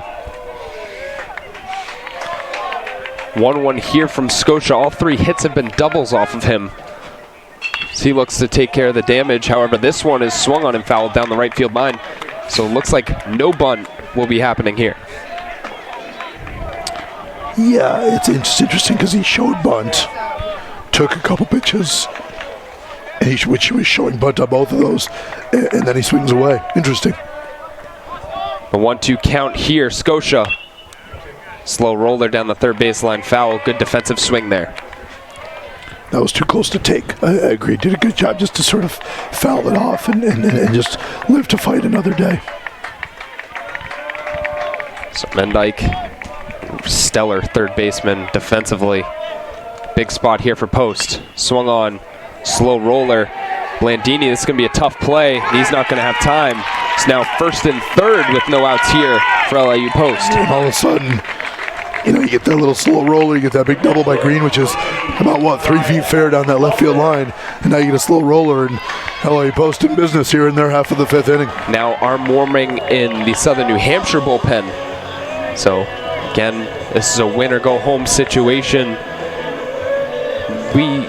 Short leash, you're going to see a lot of arms in this game, and let's see how long Scotia goes. He's been tremendous thus far, and you can't really blame him on that soft hit. That was a bad luck situation right there.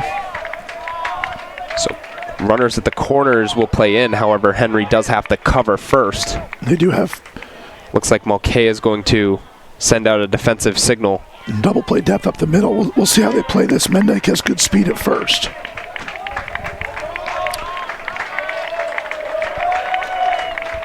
Post fans getting behind their club as they look to move on. It's a squeeze bunt, however, no one going. Throw over to first and in time. Kind of a weird play. 1 out now, runners at second and third. You're not showing a ton of faith in Dalton's bat there. Now he gets the runner down to second. Now you go back to the top, and 1 base hit could potentially give you the lead. Maybe that's the thought process. And that's going to do it for Scotia. So Scotia, really good outing. Let's see who's going to come out of the bullpen for Southern New Hampshire. There is 2 on, only 1 away. We'll be right back with the pitcher for Southern New Hampshire. At SNHU, building a campus that feels like home is important to us. I felt like I was walking to a family. I have that one-on-one experience with the professors here, and they take an interest in what you want to do, and they can help you use your passions to get you to where you want to go. When I graduate, my degree is going to propel me into my future. Southern New Hampshire University, it's been the greatest decision I've ever made. Visit snhu.edu. It's not about where you were born. It's not about your gender or the color of your skin, or whether you're rich, poor, or in the middle. No matter what you play, if you have the skill and drive to succeed in school and in sports, we'll provide the opportunity. My path to a college degree would have been completely different had I not run Division II cross country for the University of Mount Olive. Having an athletic and academic scholarship was key for my success. Our coaches were really helpful with balancing out my academics and athletics. I decided to attend graduate school because I wanted to become an athletic director. Receiving the postgraduate scholarship through the NCAA provided me with the flexibility to choose the school that I wanted. So now I know that I can accomplish any goal that I set for myself. Welcome back here to Penman Field. Hayden Manning will come out of the bullpen first for Scott Loazzo here for the Penman, kind of the lefty specialist. Maybe that's the play with the lefty leadoff Chiacho. Yeah, maybe. It might depend how he fares against Chiacho. But I think it's safe bet to say we're going to see a lot of pitchers for both sides as this game goes forward. So there is another pitcher warming in the bullpen for Southern New Hampshire. It's a righty down there. So for Manning, this is going to be appearance number 12 on the year, 2-0 record, ERA 1.46, only 12 and a third innings pitched though. Yeah, limited opportunities, limited work, but he's done a nice job when he's had the chance. For Chiacho, 0 for 1 on the day with a strikeout and a walk. Big opportunity here, needs to get the run home. Need to find a way here, no doubt. They got a big bat in the Dexter Good and Wasson, so this is a big spot. Let's see what the play is for Southern New Hampshire. It looks like going to play corners kind of middling, kind of in, and then second base and shortstop Blandini and Goldstein will stay back. They'll sacrifice the run if it's hit up the middle on the ground. First pitch from Manning. Breaking pitch low. Good patience exhibited there by Chiacho. First look at Manning this weekend, and that was a tough breaker. And again, these teams don't really see each other too often. Played once during the year. That was way back in February down in Myrtle Beach. So probably first look at Manning for Chiacho ever. Breaking pitch, this one high, 2-0. Manning didn't know where that one missed. And again, we've starting to see these pitchers, they like to creep up that high strike zone, and it's not being called today. 2-0 here, 1 out, runners on third and second. Here's the pitch from Manning.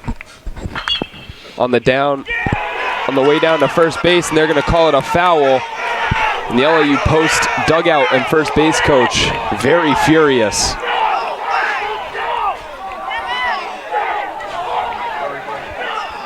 And again, we saw tempers flare in game 1.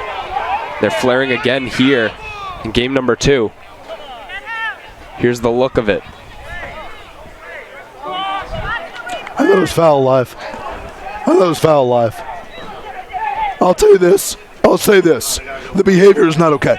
There's way too much of this. And I think right now, LIU Post needs to, they either need to get a big hit, or else this is going to get really bad, because their emotion right now, and I know they're frustrated with what happened in game 1.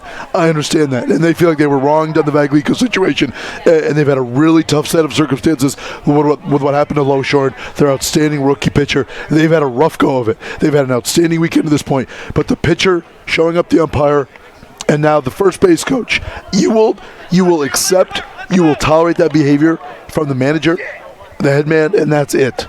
But when the other behavior is going on like this, I don't think it's a good look, and I don't think it reflects well on the program. And I have a lot of respect, a ton of respect for this group, because of especially what they've done throughout this weekend. They've been outstanding, and I know they're frustrated. I know they feel like they've been wronged, but you got to move forward. First base coach really jumping around, really upset. Obviously has a really good look down there. However, called foul, so 2-1 here. Pitch from Manning is high and inside, and now you can see another stare down from the LIU post batter.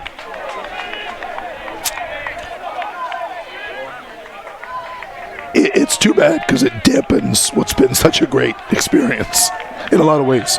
And now Manning has found himself in a really bad situation here. 3-1 pitch.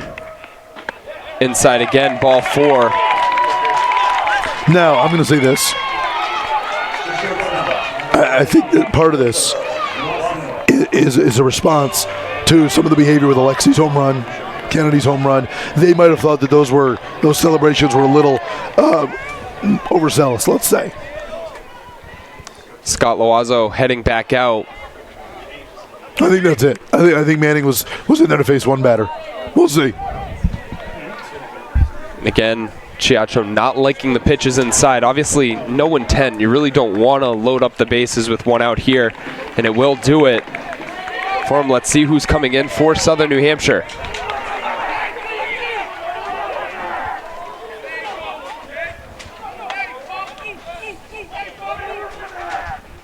So we'll be right back for the pitcher right after this.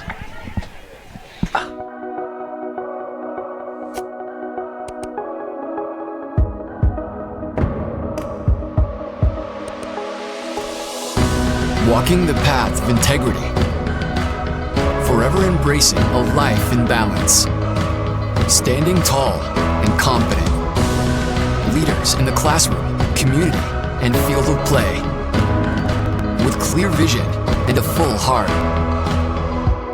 looking to the future, devoted to the student athlete, representing the Northeast, diverse in composition, united by our values, determined by nature, uncompromised by choice.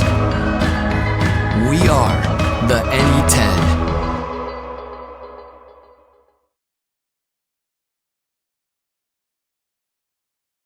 My path to a college degree would have been completely different had I not run Division II cross country for the University of Mount Olive. Having an athletic and academic scholarship was key for my success. Our coaches were really helpful with balancing out my academics and athletics. I decided to attend graduate school because I wanted to become an athletic director. Receiving the postgraduate scholarship through the NCAA provided me with the flexibility to choose the school that I wanted. So now I know that I can accomplish any goal that I set for myself. Welcome back here to Penman Field. Again, trip to host next week has the emotions high right now at Penman Field in Hooksett, New Hampshire. A lot of chirping back and forth and a lot of expressions from both teams. No doubt. Emotions are running very high both ways. So, and this is right now undoubtedly the biggest at-bat of the game, both ways. Both ways in this game. This is Wasson, a guy who's had some big hits for you. He's your number 2 hole hitter. He's had an outstanding season. He's an all-conference performer. And he comes up in a big, big spot for his team. Alec Gomes, new pitcher, 12th appearance, 2.12 earned run average, 3-1 record. Put in a really big spot here. Bases loaded, best hitter for post up the plate. Let's see how it goes down. First pitch from Gomes, in there for strike 1. Gomes has good stuff. The sophomore you talked about, he's got strikeout type stuff, and they would love to get one here. He's got 17 strikeouts and 17 innings on the year. Really dangerous spot too. Kind of need that strikeout here. This one fouled away. Gomes up 0-2 in a really big spot. Due up next would be Dave Brem, who's also had a really good tournament in the weekend. 0-2 from Gomes upcoming. On the ground to shortstop, Blandini flips to Goldstein on to first. Double play for Southern New Hampshire. 6-4-3, a lot of emotions. Everyone's fired up on the field. And boy, you can see the tensions rising here. We'll be right back as we are halfway done. Southern New Hampshire leading 1-0. Stand up if you are a first-generation college student. stand up if you're a mother. If you are actively deployed, a veteran, or you're in a military family, please stand. The world in which we live equally distributes talent, but it doesn't equally distribute opportunity, and paths are not always the same. I'm so proud of you, Dad. I will tell you this, Southern New Hampshire University can change the whole trajectory of your life.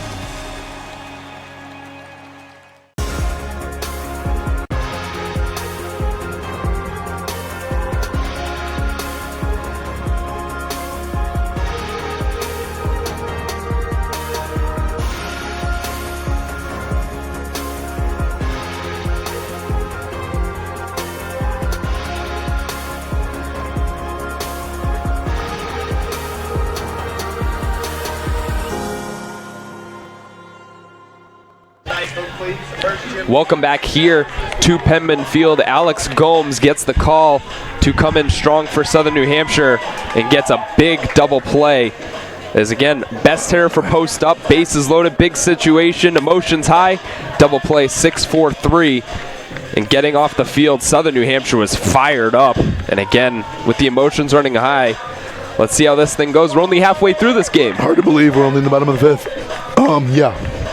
I don't disagree with you, and I was actually surprised with how well Wasson runs. They were able to turn that, and they got him pretty good. That was a big-time play by Gomes. Got ahead of him 0-2, and I think his ability to throw strikes early in that count is what led to that situation where Wasson, unfortunately being behind 0-2, had to sort of shorten up a little bit, punched into the double play.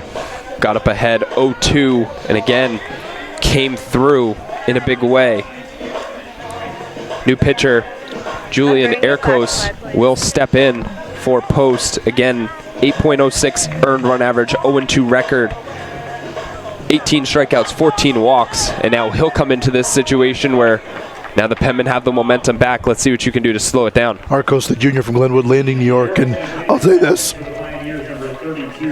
If you had told the post staff Kavanaugh was going to allow just one run in 4 innings, he did a good job. He really did a nice job. There was no intent for him to pitch today, at least start today, when the day began. So for him to come out in this situation, start game 2, just that one situation back in the first, he did an outstanding job. Top of the order, due up for Southern New Hampshire, Blandini, Chavez, Henry. If Southern New Hampshire could get a run here off that emotion, it would be huge for the rest of the way out. No doubt, I agree. And again, every pitcher probably is ready to go for this final couple innings, and with all the emotion in the air, I'm sure everyone wants the ball out there. First pitch is in there for strike 1 from Erkos. I will also say the crew needs to temper things because you saw guys out of the dugout from Southern New Hampshire. I've been critical of LIU Post and some of their behaviors. Some of the guys for Southern New Hampshire were almost on the field out of the dugout, and that behavior, you lead to guys running into one another when guys are just trying to get off the field and whatnot. A lot of chirping both ways as now it's 2-1. And again, part of that comes from the emotion from game 1. No doubt. The long stare and the bat flip, and then agreed. Everything else after that. Agreed. The 2-1 pitch. Blandini in the right field for a base hit. Tom Blandini has done it again for Southern New Hampshire, and he's been clutch this weekend. He's had a terrific weekend. This is the Tom Blandini we saw a year ago. It really is. He's been awesome this weekend. He's 2 for 2 today. He's been on base all 3 times. He's now 9 for 19 for the weekend. We've talked about Kennedy. We've talked about Alexi. But Blandini setting the table at the top is a big reason why the Penmen are in this situation. Midway through the season, you came down and we did a game on Fox College Sports. You said he is the most important player. No doubt. And no doubt. You're seeing it again he is the this weekend. He is the lifeblood of this team. No doubt about it. Marcus Chavez, last time up, sacrifice bunt situation, grounded into a double play. Let's see how they play it here. First pitch to Mendyke, and they will turn a double play of their own. So a good recovery there by LIU Post. And just like that, 2 away for the Penmen. That's frustrating. Chavez coming up in another situation where there's a runner on base and he grounds into a double play. And unfortunately, the two, he's had a good weekend. So I don't want to be critical, and I don't want to say he hasn't played well. And he's not trying to do this, obviously. But last time his double play, there were 2 men aboard, nobody out. This time, Blandini gets on to set the table, and it happens again. That's too bad. Could be a momentum killer here for the Penmen. Henry will take ball 1. Didn't miss by much. Really good spot there.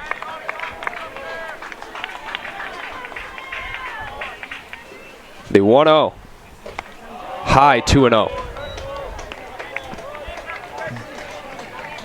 For post, still a lot of time left in this game. And you also have 3, 4, 5 due up, so still plenty of time. And your offense has been great all year. That one, again, missing 3-0. A little bit low there. Not a bad spot for Arcos, but a little bit low with that tailing action. 3-0 pitch. In there for strike one. He's throwing kind of smooth and easy, and then he gave up that hit to Blinton, and he got the ground ball double play, obviously, which helps bolster your confidence. But I like his makeup. He's quick. He's moving. He's confident. 3-1, swung on, lifted into center field. However, it looks playable. Chiacho under it, puts it away. So quick inning for LIU Post on the mound. And again, Southern New Hampshire has a 1-0 lead against a really high power offense. Let's see if it can hold up as we head into the top of the 6th. Opportunity to me means doing the things that will make you a better future. I always dreamed of graduating from college. So being the first one in my family to graduate, it meant everything my parents sacrificed was paying off. Having an athletic scholarship for the University of Mount Olive was key for my success. I had the opportunity to not only get an education, but be able to develop as an individual. This is LIU Post. We are pioneers in spirit and in practice. On the boards and beyond borders. This is LIU Post. A leader in business. An international destination for the arts. An engine of experiential education. Where entrepreneurs get their start. Accomplished alumni give back. And innovative degree programs connect. For a 360-degree view of the world. This is LIU Post. Where the pioneering spirit soars. LIU Post. Welcome back here to Penman Field. Alex Gomes, who got the double play, will stay out there for Southern New Hampshire for his second inning of work. And again, still only a 1-0 deficit. 7 hits between these two teams. Again, still a lot of baseball left. And for Post, big part of the order coming up. Need to get something going. Yeah, this pitching staff has been outstanding once again for Southern New Hampshire. And on the flip side, LIU Post has been very good as well. So this is sort of the pitcher's tool maybe we didn't anticipate, especially with the guys getting the start in this do-or-die type game. But both staffs have done a very good job so far in this one. Been a really good weekend of baseball, and this one living up to the hype for sure. No doubt. And I feel like these two teams could play each other 10 times and be 5-5. I mean, that's where they're at. Right now on the year, Southern New Hampshire winning 2-1. Regular season all the way back in February, though, if you're counting the 2 games from this weekend, split 1-1. Gomes' first pitch misses ball 1. So 3-4-5. Brem, Camillo, Manzione. Manzione 2 doubles in this game. Need to get someone on for him, I feel like, in this spot. They'd love to set the table for him, no doubt. The 1-0 from Gomes. Foul back in that play.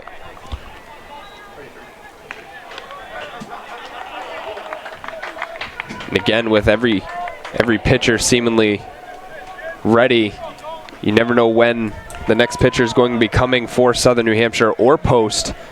And this could be a really interesting game down the line here. No doubt. No doubt. And you hope it's a play is made and not a play is missed. I mean, that decides. You don't want to see something, an error or something like that decide a regional title. So 2-1 count here. Again, only 1 error on the day thus far, and it was Mulcahy's, which cost a run. Fortunate enough, did not cost them in the end. Now 3-1 from Gomes, who did really good job in his first batter getting ahead and has fell behind here. The 3-1 from Gomes. Lined into center field, Taveras getting a good jump on it. Dives, could not make the play. This one will go for extra bases. And Brem, thinking 3, is going to stand up for a triple for LIU Post. 3-1 pitch, and Gomes left it out over the zone. Fastball that was high up over the zone, and Brem just belted into right center field. Taveras, admirable effort, but he had no shot at it. And Brem running hard out of the box. Stands the third to represent, obviously, the tying run. Taveras' jump always makes it seem it's going to come close, but that one well hit into the gap. No shot. And just like that, LIU Post gets that runner back in scoring position, still no outs, and you have 4, 5, 6 hitters due up. And these are guys that have done the heavy lifting. Camilo's been outstanding. Manzione working on a huge day. And again, we talked about a lot of emotion, and it could go in favor of the Pioneers, missing out on a couple of these calls, and they're really building upon of it. First pitch, high, ball 1. You get the feeling like the momentum, which was with Southern New Hampshire early, has now shifted over to LIU Post. Dugout. 1-0. Andy Camillo is up at the plate. This one into center field. Should get the job done. Tavares will just hit the cutoff, and we're going to be even at 1 in the top half of the 6th. Good at bat there by Camillo. Nice job, just a fastball, just got a good piece of it, just belted it in there center field, an easy walk home there for Brim. He's been their best hitter all weekend and picks up the crucial RBI here now. Michael Manzione will step up, 2 for 2 in this game, 2 doubles. LIU Post, 5 hits, Southern New Hampshire 3 hits. We're starting fresh here in the top half of the 6th. And now the damage is done if you're Southern New Hampshire. Move forward. You can't allow one bad thing to spiral into domino into 2 or 3. And the flip side, LA Post carry on the momentum. 0-1 here from Gomes. Swung on and missed. Tied him up a little bit there inside with a fastball. 0-2 here. As again, there is 1 out in the inning on the sacrifice fly. The 0-2. High, 1-2 now.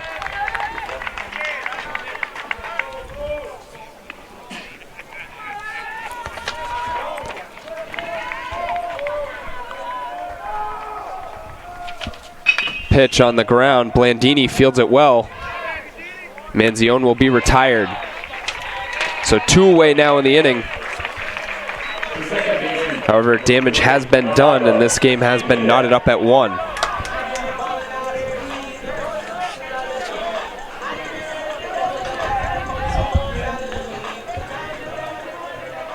This is the type of game you always want to see, especially to close out a sub-regional. Gian will be up. He'll take strike 1 in the outside corner. Gian 0 for 2 today, was a strikeout victim. Again, playing in place for Franchi. Questionable call, but has worked out thus far, as Post were even here at 1. Good game, really good game. Pitch from Gomes. 1-2. That one's on the outside corner. You might get to a point now where the next one wins this one, depending on how it plays out. Talked about coming in, it would come down to the offenses. Both teams really came in well. And all of a sudden you're back here, and it's a 1-1 game heading into the late innings. On the ground, Gomes with a good reaction gets his glove up and retires the side. However, LIU Post picks up a run on Dave Bream with a straight-up triple to start off the inning. We'll be back for the bottom of the 6th. Still 1-1. Label me. You know you want to. Don't be shy. You do it behind my back. So say it to my face. You don't know me. You know what I am? I'm a pitcher. I'm a striker. I'm a point guard. I'm a linebacker. I'm a setter. Shortstop. High jumper. Wrestler. Defender. Goalie. Student. Student athletes. That's who we are.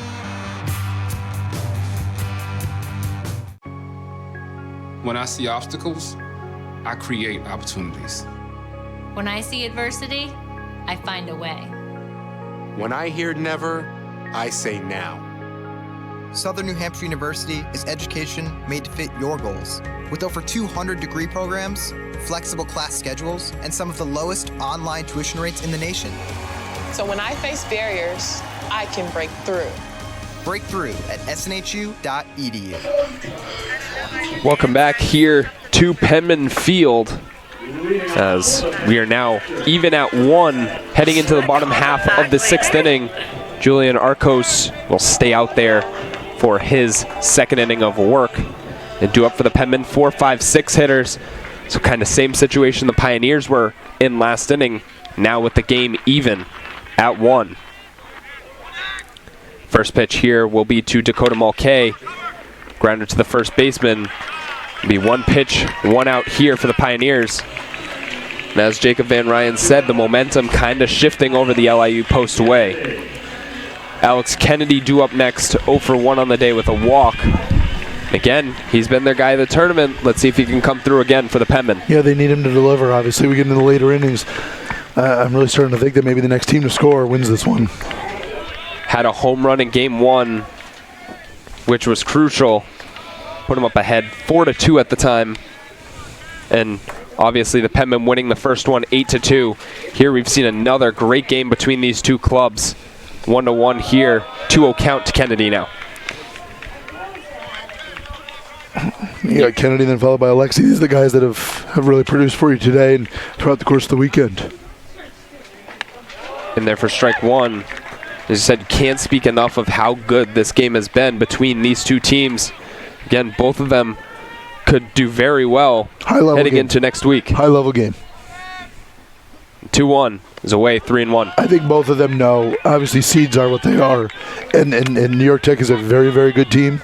But I feel like both these staffs and both these teams know that they would be the favorite to win next weekend's Super Regional Final. Obviously, the goal is to reach the College World Series every year. Southern New Hampshire doing it last year, looking to repeat that feat. Something that's never been done in the East Region. It's never been done. So full count pitch upcoming to Kennedy. Obviously, even if you win today, you still have to worry about next week, but it's always the goal. Full count pitch away, really good spot. However, Kennedy will take his base. For second time today he's walked. He's done a nice job getting on base. And to New York Tech's credit, they blitzed through that regional. I mean, let's give them some credit. So they blitzed through that other side. Their offense dominated was the story of that. They put up some big numbers throughout the course of those 3 days. And they're hungry, and they know that they have another chance. No doubt. To reach the College World Series as well. No doubt. So Kevin Alexi, big home run in game 1. Spurred up some controversy. A lot of emotion between these two teams. Now Alex Kennedy at first, big spot. First pitch hit into straightaway center field. Seems playable and will be played a couple steps before the warning track. Well struck, but unfortunately, easy play there for the center fielder. So now Jake Coro talked about how he always seems to be the guy to come up in these situations. Tied at 1 still. A lot of baseball to play, but still, as you said, the feeling is kind of like next one to jump ahead will hold it off. Yeah, and it depends on what happens with the bullpens and whatnot, but it does have that vibe like teams are starting to tighten up a little bit, and maybe we'll see a 2-1, maybe a 3-2 type game. Is an arm warming in the post pen, however, doesn't seem to be throwing hard yet. Ball 1 away. Looks like a righty down there. And also for Southern New Hampshire, a guy doing some short ball work down there in the pen. Yep. So obviously both arms not ready at the moment. 1-0 pitch. Coro pops up. Let's see if it'll stay in play. Drifting into the bleachers for strike 1.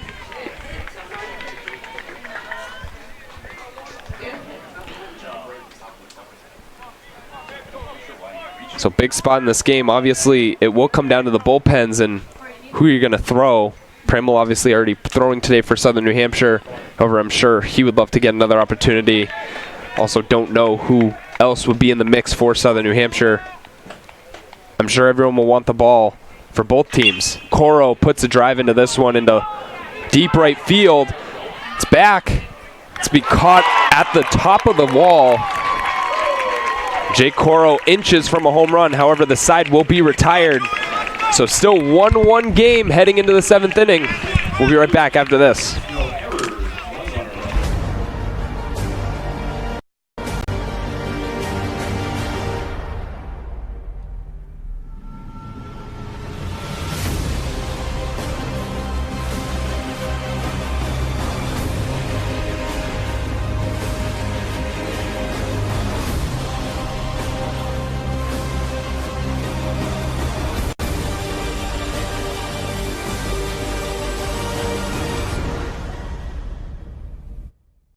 As a student athlete in college, I first got involved with the NCAA at the national level. It was through the Student Athlete Advisory Committee, SAC, gave me an opportunity to advocate on behalf of all student athletes, to affect change and to make an impact. The NCAA is giving the student athlete a platform to voice their concerns and to be able to advocate for what's going to affect their well-being.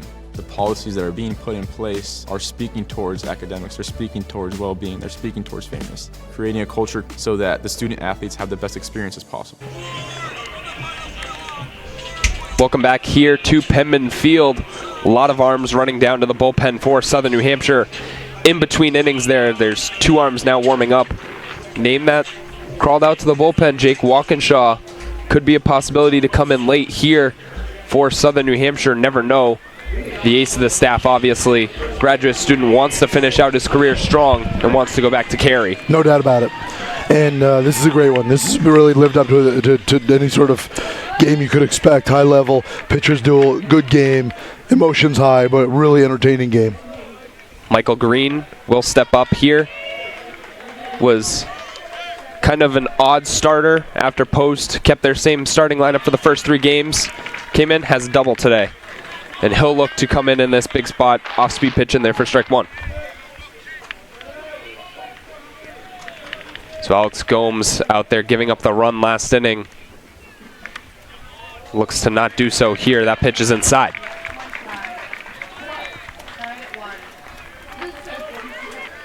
So 7, 8, 9 hitters due up bottom of the order for Post. 1-1 pitch from Gomes. Swung on and missed, strike 2. I think everyone feels that that's like next team to break through is going to pull off the victory. Both teams are also in the same part of the order. It'll be 8-9-1 for the Penman next time up. So again, it's going to be a close one. It's going to be a rock fight. Swung on and missed. Gomes, big strikeout there to start off the 7th. First strikeout of the game for Gomes. Zipped a fastball right by him. So now Jimmy Mendyke reached on a slow dribbler. Blandini didn't have time to get him. Really good defensive third baseman, as we've said every time he's come up to the plate, because he's probably the defensive player of this tournament. No doubt. He's been very good at that third base. First pitch from Gomes. Swung on, fouled down the third baseline.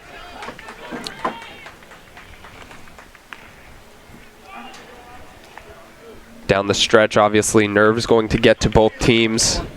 It's going to be very crucial to keep the momentum, and LIU Post probably has it at this moment after scoring the run last inning. And again, both teams very emotional.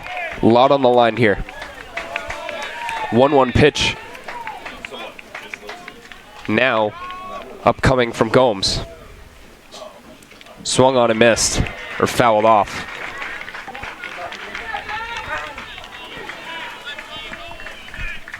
One person not in the bullpen, Wesley Tobin, who brought Southern New Hampshire into this game, picking up the win last time up. 7 strong innings for Southern New Hampshire, getting them to this game too. No doubt.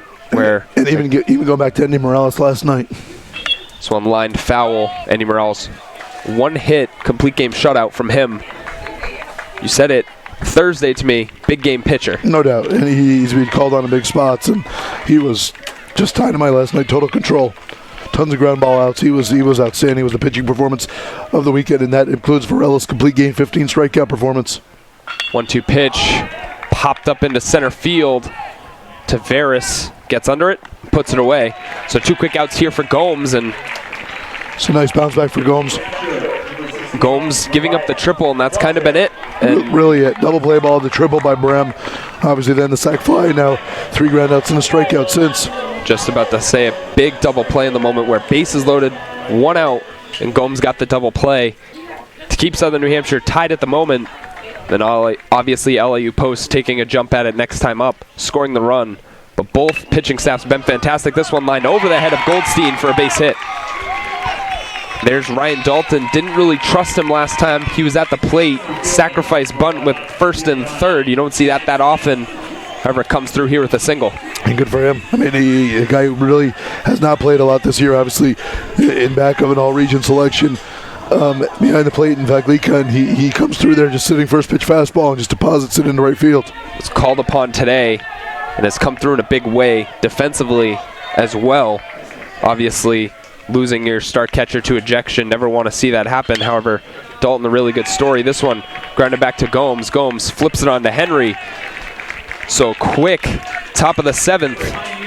Jacob Van Ryan, favorite catchphrase, get up and stretch. We'll be back for the bottom half of the 7th.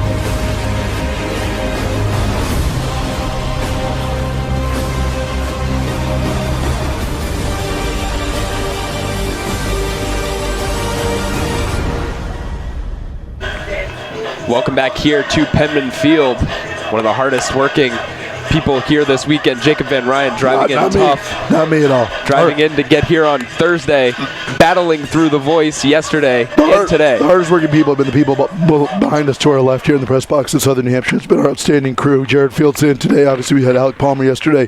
Norm Harnett got things started on Thursday. And it is a massive undertaking. All the stuff they do, the setup, the breakdown, we can't thank them enough. Again, camera people not normally doing camera, normally doing stats and everything else, social media. Right. Absolutely right. Stepping up big, even when there's no school. It's up to you on if you want to come here, and they've come through and they've put on a great performance here.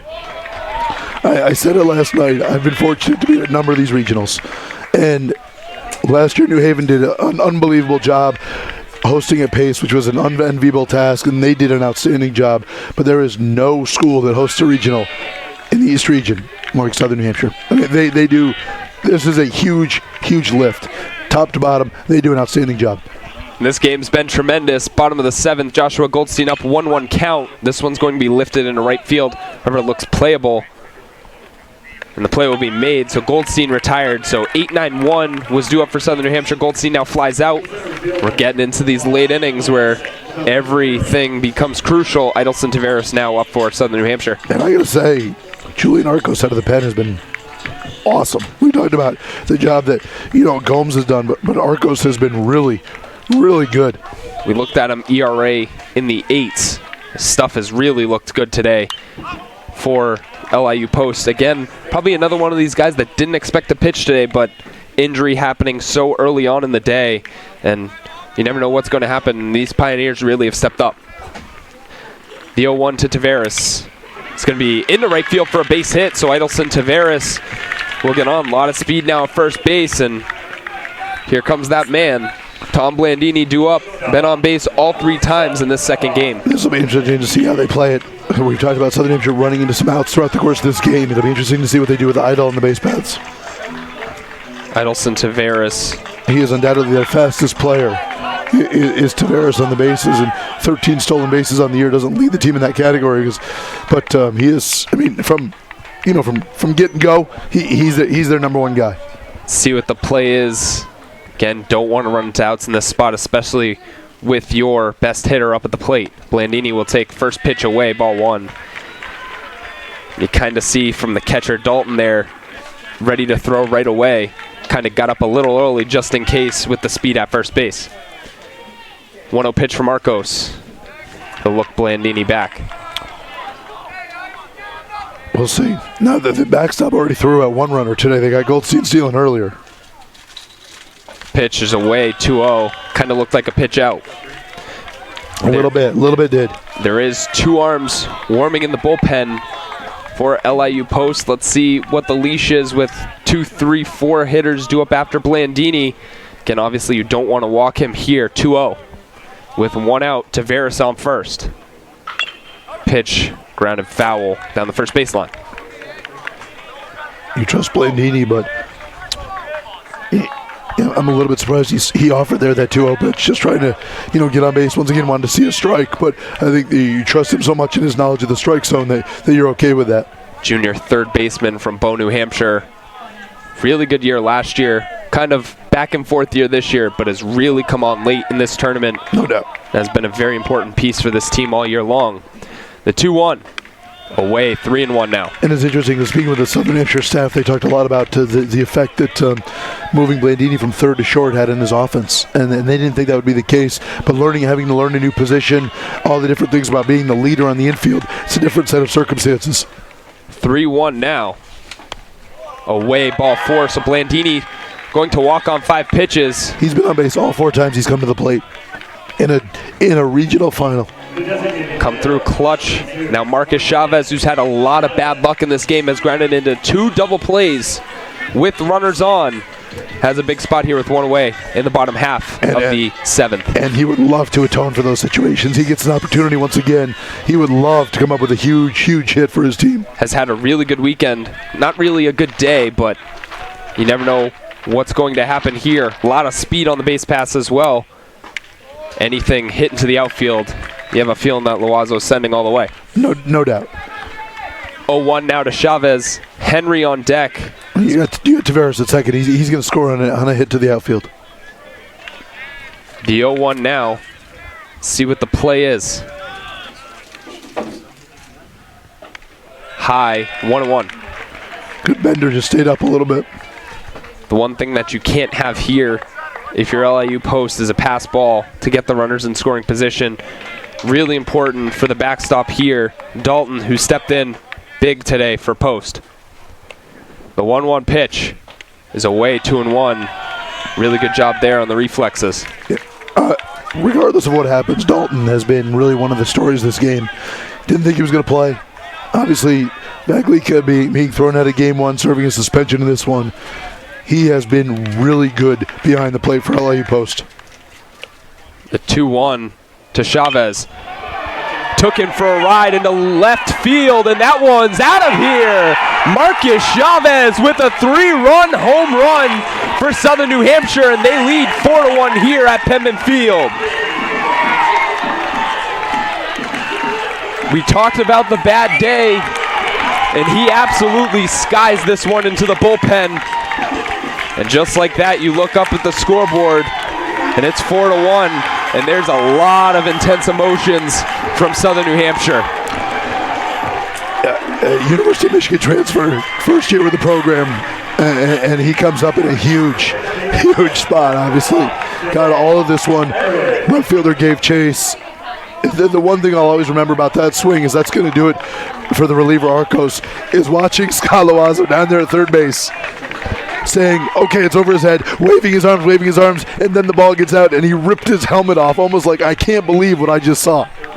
So Marcus Chavez comes through in the clutch for Southern New Hampshire. We'll be back with the pitcher. Penman lead now, 4-1.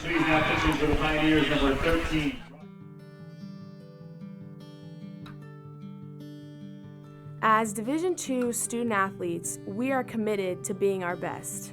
Division II National SAC is proud to partner with the Sports Science Institute to play a role in the cardiac safety and health of student athletes.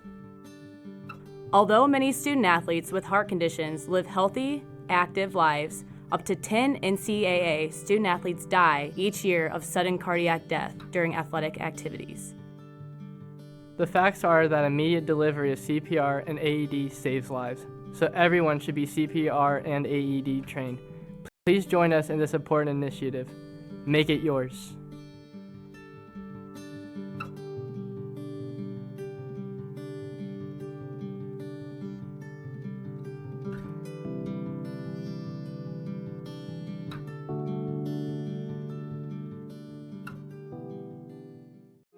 The American dream to me as an immigrant means having the opportunities that my parents didn't have.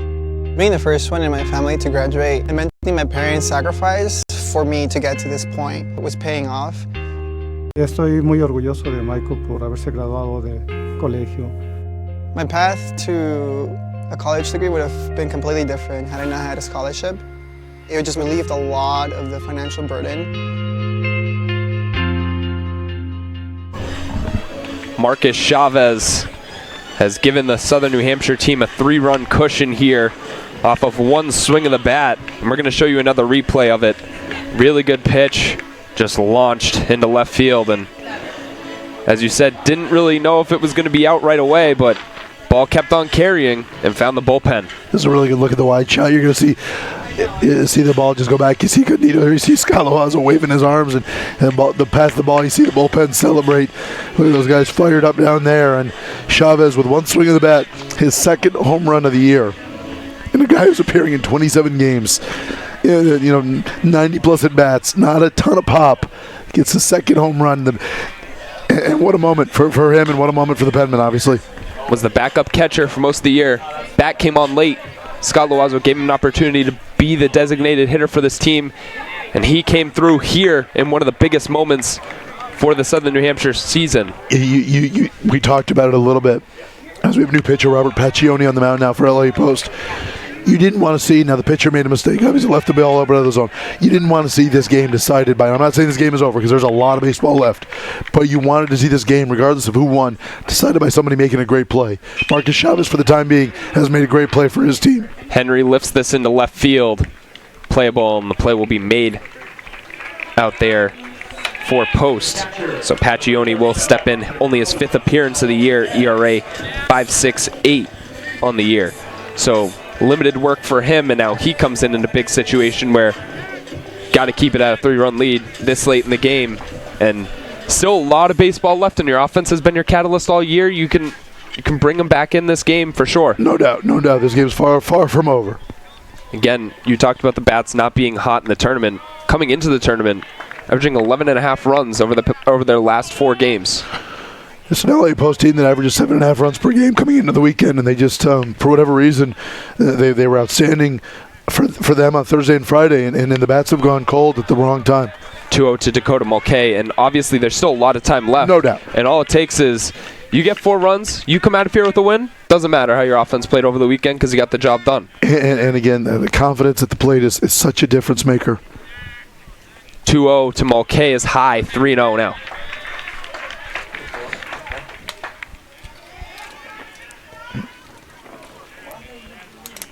Paccioni only 6 innings and a third of work on the year, 5 strikeouts, 4 walks. So again, limited action, getting a big opportunity here, needs to come through.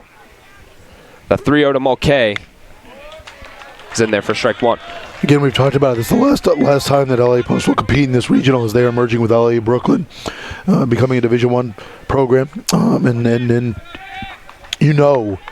this is looming with this program. They wanted to go out on top, and they felt like they were really inches away after going 2-0, really being in control over the course of the weekend with that win over Southern New Hampshire yesterday, and now it's really been turned. They have 6 outs left. They still have the opportunity to battle back. Mulcahy walking now on 5 pitches rather. Now Alex Kennedy will step up. We talked about how good he's been this weekend. And it's the bats again for Southern New Hampshire. Their pitching has been stellar in this game. It's been stellar all year. And are the bats going to be there? And again, only 6 hits in game 2, but they had the timely hit, and that might be all that matters. So far, with 6 outs left, they have given up 10 runs in 5 games. Their staffs. 3, 4, 0, 2, and 1 in this one. Amazing staff. This pitch swung on a miss by Kennedy. Big cut. Talked about the depth of this staff. How about Cameron Scotia coming in? Didn't know if he was going to get a start. Gave solid work. Didn't allow a run. Then you have Manning, who walked the batter, and then Gomes comes in, bases loaded, 1 out, gets out of it without giving up a run. Did give up the run in the inning after, but still, fantastic job by this pitching staff. So far, we'll see who we see. I assume Pramel, perhaps going forward, and I don't know, maybe Jake Walkinshaw spotting, who has asked for the baseball in a big spot. So we'll see how it plays out. We did see him trot out to the left field bullpen. Let's see if he is coming into this game at some point. 2-1 count here, 2 away to Kennedy. Just pitch from Paccioni, high, 3-1. Now he's lost control of the zone, and the last thing LA Post needs is more of a threat. And I mean, 3 runs right is doable. I mean, you can come back. You can get a run or two and get another run or two, or a big swing like Chavez, but you can't fall behind by 5 or 6 and expect to claw your way out of it. Kevin Alexi, 2 home runs over the weekend, due up next, so obviously you want to make sure, as that swung on a miss, full count now. This also will get Mulcahy in motion So interesting to see here how this plays out, because if Kennedy could maybe find a gap, run might come around and score. Mulcahy not the most speed over at first base by any means, but still could be trouble with the runner in motion. Full count pitch. Swung on and missed, so Paccioni gets the outs. However, Marcus Chavez launching one into left field has been the story here in the bottom of the 7th. Penman now lead 4-1, 6 outs away from hosting next week. In NCAA Division II, student athletes leave a lasting impression on their communities. That's because Division II student athletes want to make a difference and truly be part of their surrounding communities. Through community engagement, thousands of student athletes from various backgrounds interact with community members who view them as role models. This interaction leaves a positive and perhaps even life-changing impression on all those involved. In Division II, we rise to the opportunity and make community engagement ours. We can stop to make sure someone is okay. Get in the way and disrupt the situation. Codify an authority. Or walk them home safely. We can change the language around rape. We can make campuses safer for our teammates, our friends, and our classmates. We cannot be bystanders. Taking action isn't always easy, but it's on us to intervene. Because we can. Learn more and take the pledge at itsonus.org.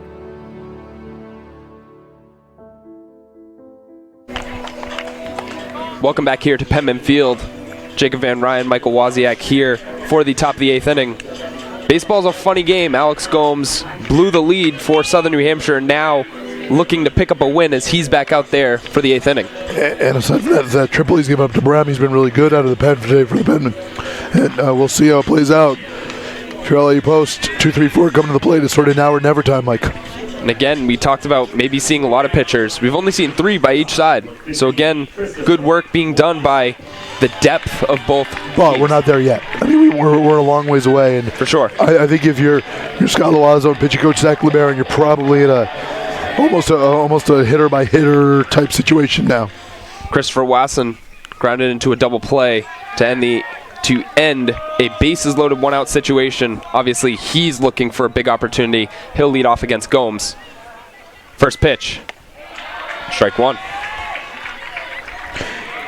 You feel for this kid because he's had a rough go of it. I mean, he had that big swing, 2-run home run yesterday, but 2 for 14 throughout the course of the weekend. 338 average on the year, so still very impressive. This one on the ground. Coro takes the high bounce, throws it over to Henry, 1 away. And one of the things we haven't talked probably enough about has been the Penman's defense. No errors last night in the win over Felician. They had that one earlier, which was harmful, but they erased it, obviously, with the drop fly ball and whatnot. But their defense was a big catalyst for the regional title a year ago, today, and last night, A+. Really good defensive effort as, again, Southern New Hampshire in the road Grays here at home. Probably a little uncomfortable, little different, but... You watch here where I'm next week now if they hold on because of how superstitious these guys are. Wouldn't surprise me. Alex Gomes looking to keep it going here. Call the ball. Gomes is quickly becoming really one of the heroes of this game. I mean, he came in back, as you said, in the 5th, immediately got that double play ball, which was huge. And he's faced 10 hitters. He's retired 8 of them, including that huge double play. A 1-1 pitch in the dirt, 2-1. Again, the dangerous part of the LIU post order. It's Bream who hit the triple off of him his first time up against Gomes. And he's being very careful. You can tell a lot of off-speed stuff, a lot of stuff away. This one's on the outside corner for strike 2. It's not what Bram was expecting. You see him sort of disgusted with himself there. Might have missed his best pitch to drive or do something with. Probably might have been looking for the off-speed. A lot of off-speed from these Penman pitchers over the weekend. There, hard fastball. 2-2. Fouled down the first base side. He came back with that fastball away. And again, you're talking about heroes. Marcus Chavez grounded into 2 double plays. And then all of a sudden, gets another opportunity and puts it over the fence. Just another big story. Feels so good for that young man. This pitch, outside corner, strike 3 called. And Bream knew it. And again, was probably looking off speed. And Gomes, just like that, has another good inning going. Second strikeout for Gomes, and he has been so solid out of their pen. Camillo now steps up.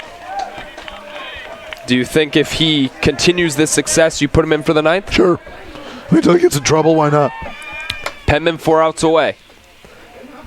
Damage still not done, though. Camillo fouls first pitch back, 0-1.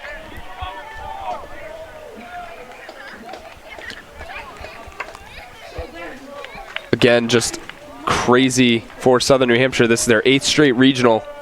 Obviously going to Cary last year. Again, on the verge of hosting for a chance to do it again. Blandini, fantastic read, and makes the play over to Henry. 1-2-3 for Alex Gomes in the top half of the 8th. And just like that, the Penmen are 3 outs away from a championship game. I knew that there was an opportunity to have my college paid for if I was good enough to play baseball at that level. That was going to make a big difference in my family. D2 baseball gave me an opportunity to play at a high level and to get an education that's going to be valuable for me throughout the rest of my life. I chose to take my experience of being a student athlete and pursue that within my career and to get a master's degree. If I wouldn't have had a baseball scholarship, there'd be no chance that I'm doing what I'm doing today. At SNHU, building a campus that feels like home is important to us. I felt like I was walking to a family. I have that one-on-one experience with the professors here, and they take an interest in what you want to do, and they can help you use your passions to get you to where you want to go. When I graduate, my degree is going to propel me into my future. Southern New Hampshire University, it's been the greatest decision I've ever made. Visit snhu.edu. Welcome back here to Penman Field. Tom Blandini showing off the leather to end the 8th inning. We've talked about his offensive abilities today especially, but defensively he's been outstanding and a great play there. Good poise. You get knocked down and you think, oh, I got to rush, I got to hurry. He knew he was at the plate. He knew he had time to set his feet. Good strong throw across the diamond to get the out. Kevin Alexi hit a big home run in Game 1 against Assumption to tie it, or to take the lead back in the 8th inning. They would eventually walk off and win with Sam Henry. Hit a home run later today, or earlier today, rather, in a big spot, and now he'll come up again, another one of these heroes for the Penmen in this sub-regional.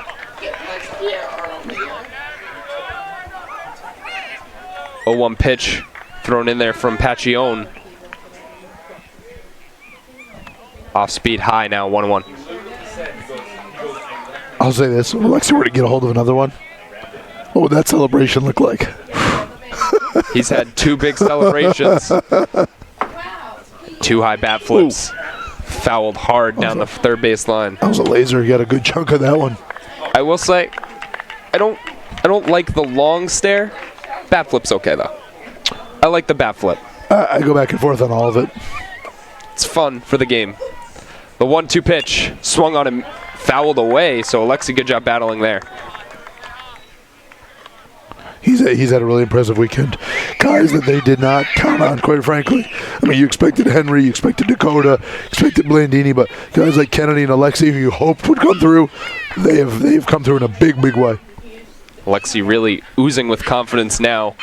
This one going to be up the middle for a base hit. So just like that, gets on base yet again for the Penmen, who have a 3-run cushion, but would love to make it 4 or 5 and make sure that this one's in the books. No doubt.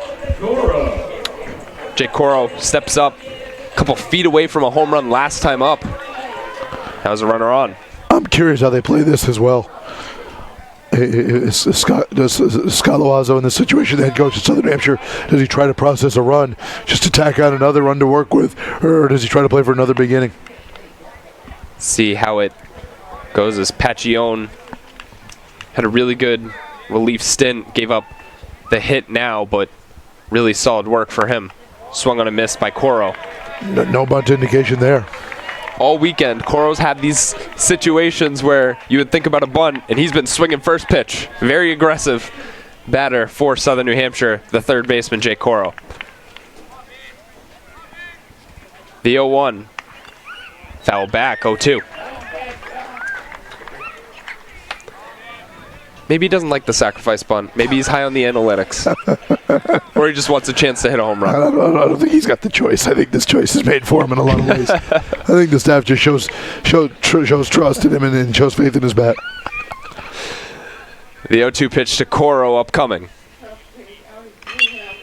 Lifted into center field, running back. However, making the play is Chiacho. Nice play there by Chiacho, long run. Able to track it down on the track. Kind of took a couple steps back, and again, good ride for Jake Coro. His second hit into center field. So now Joshua Goldstein steps up. Had an okay day, 0 for 1, 2 walks in this game, 1 for 5 in the second game, and in the first game rather, with an RBI ground out to the shortstop, which gave the 3-2 advantage for the Penmen. First pitch, off speed in there, strike one. Just really good games all weekend long, and this one again lived up to the hype. Been tied all game, and then the 3-run home run by Marcus Chavez, who might be the unsung hero for the Penmen here as they look to host. But again, this looked like Post was running away with it heading into day 3. No doubt, they were undoubtedly the best team through Thursday and Friday, and I thought maybe that that confidence that they built upon with the ECC title would carry on in this lineup and their staff, and fortunately for them, they've had a really rough Saturday. The 0-2 to the second baseman on a short. They will turn the double play, so nicely done by LIU Post. However, 3 outs away is Southern New Hampshire. Let's see if they can get it done and host next week. At SNHU, building a campus that feels like home is important to us. I felt like I was walking to a family. I have that one-on-one experience with the professors here, and they take an interest in what you want to do, and they can help you use your passions to get you to where you want to go.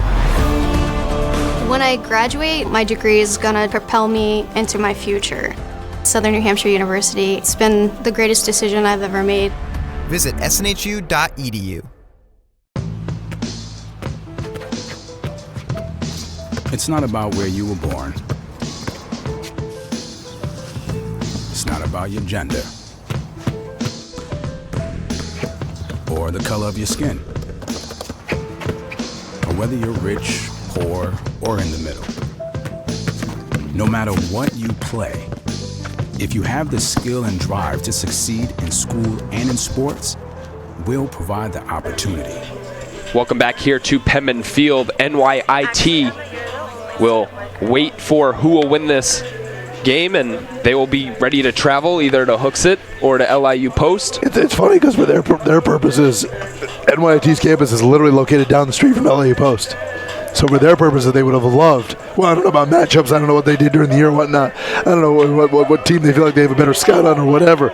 But in terms of proximity, they would have loved to go over to Brookville for the regional final. But unless things change drastically, they're going to head up here to Manchester. Post versus NYIT this year, 3-1 versus NYIT. So conference foes, obviously. Gomes now looking to close this out for Southern New Hampshire, who again, how important was yesterday's second game for them getting their bats going. Lifted into right, Alexi puts it away, and Southern New Hampshire kind of feeling it. No doubt. And it was a really quiet LIU Post dugout. I think they know the writing's on the wall. And Gomes continues to impress. I mean, if you had told me in a regional final it was going to be Scotia, Manning, and Gomes limiting this offense to 1 run, not sure I would have believed you. Yet here we stand. And if I would have told you that runs would have came from Marcus Chavez with a 3-run home run. Just a second of the year. Again, heroes come from different forms. And it's great to see him, especially we talked about the tough day he was in the process of, for him to atone in such a big way. The 1-0 pitch. Feel good for him. In there for strike one, so Gomes 1-1 now on the count. Talked a little about it during the break. 17 innings on the year for Gomes coming into this game. He's done 4 thus far, so he's stepped up huge for this team. Looked good, but called the ball. And you need guys to step up in huge spots if you're going to win a regional, because of pitching depth, because of the 3, 4, however many games you have to play over the course of the weekend, and he's been one of those guys. Pitching depth obviously will come into a factor for next week as well. Needing to win 2 out of 3, but you get your less. Get your top starters on rest and get them ready to go. Right. 2-2 count now for Gomes. The pitch. Call the ball really close there. Southern New Hampshire's dugout obviously wanting the call. That was low. I thought that was a good call. Ronaldo Guillen stepping in, 0 for 3 on the day for Franchi. Came in batting .285. This one's going to be ball 4. It's going to be a walk for Gomes. Well, he did his job. That's all you can ask for. You want runners, and you want to potentially send the tying run to the plate. And if Green can reach, that's exactly what LIU Post will do. Game is not over yet. 2 outs to go for Southern New Hampshire. Michael Green at the plate, another one of the guys that came in here. Wasn't expecting to probably start this game and has come through. Has a double on the day. First pitch from Gomes. Inside ball 1. That was lucky, didn't hit him. And at this point, I believe Gomes is batter by batter for sure. There's movement in the bullpen. For sure, you don't know who it's going to be either. Pramel obviously pitching a lot over these past couple days. Don't know if it'll be there. That one also called a ball. 2-0 now. And Gomes starting to lose this control. Again, we talked about limited innings coming into today. Maybe it's starting to go away from him now.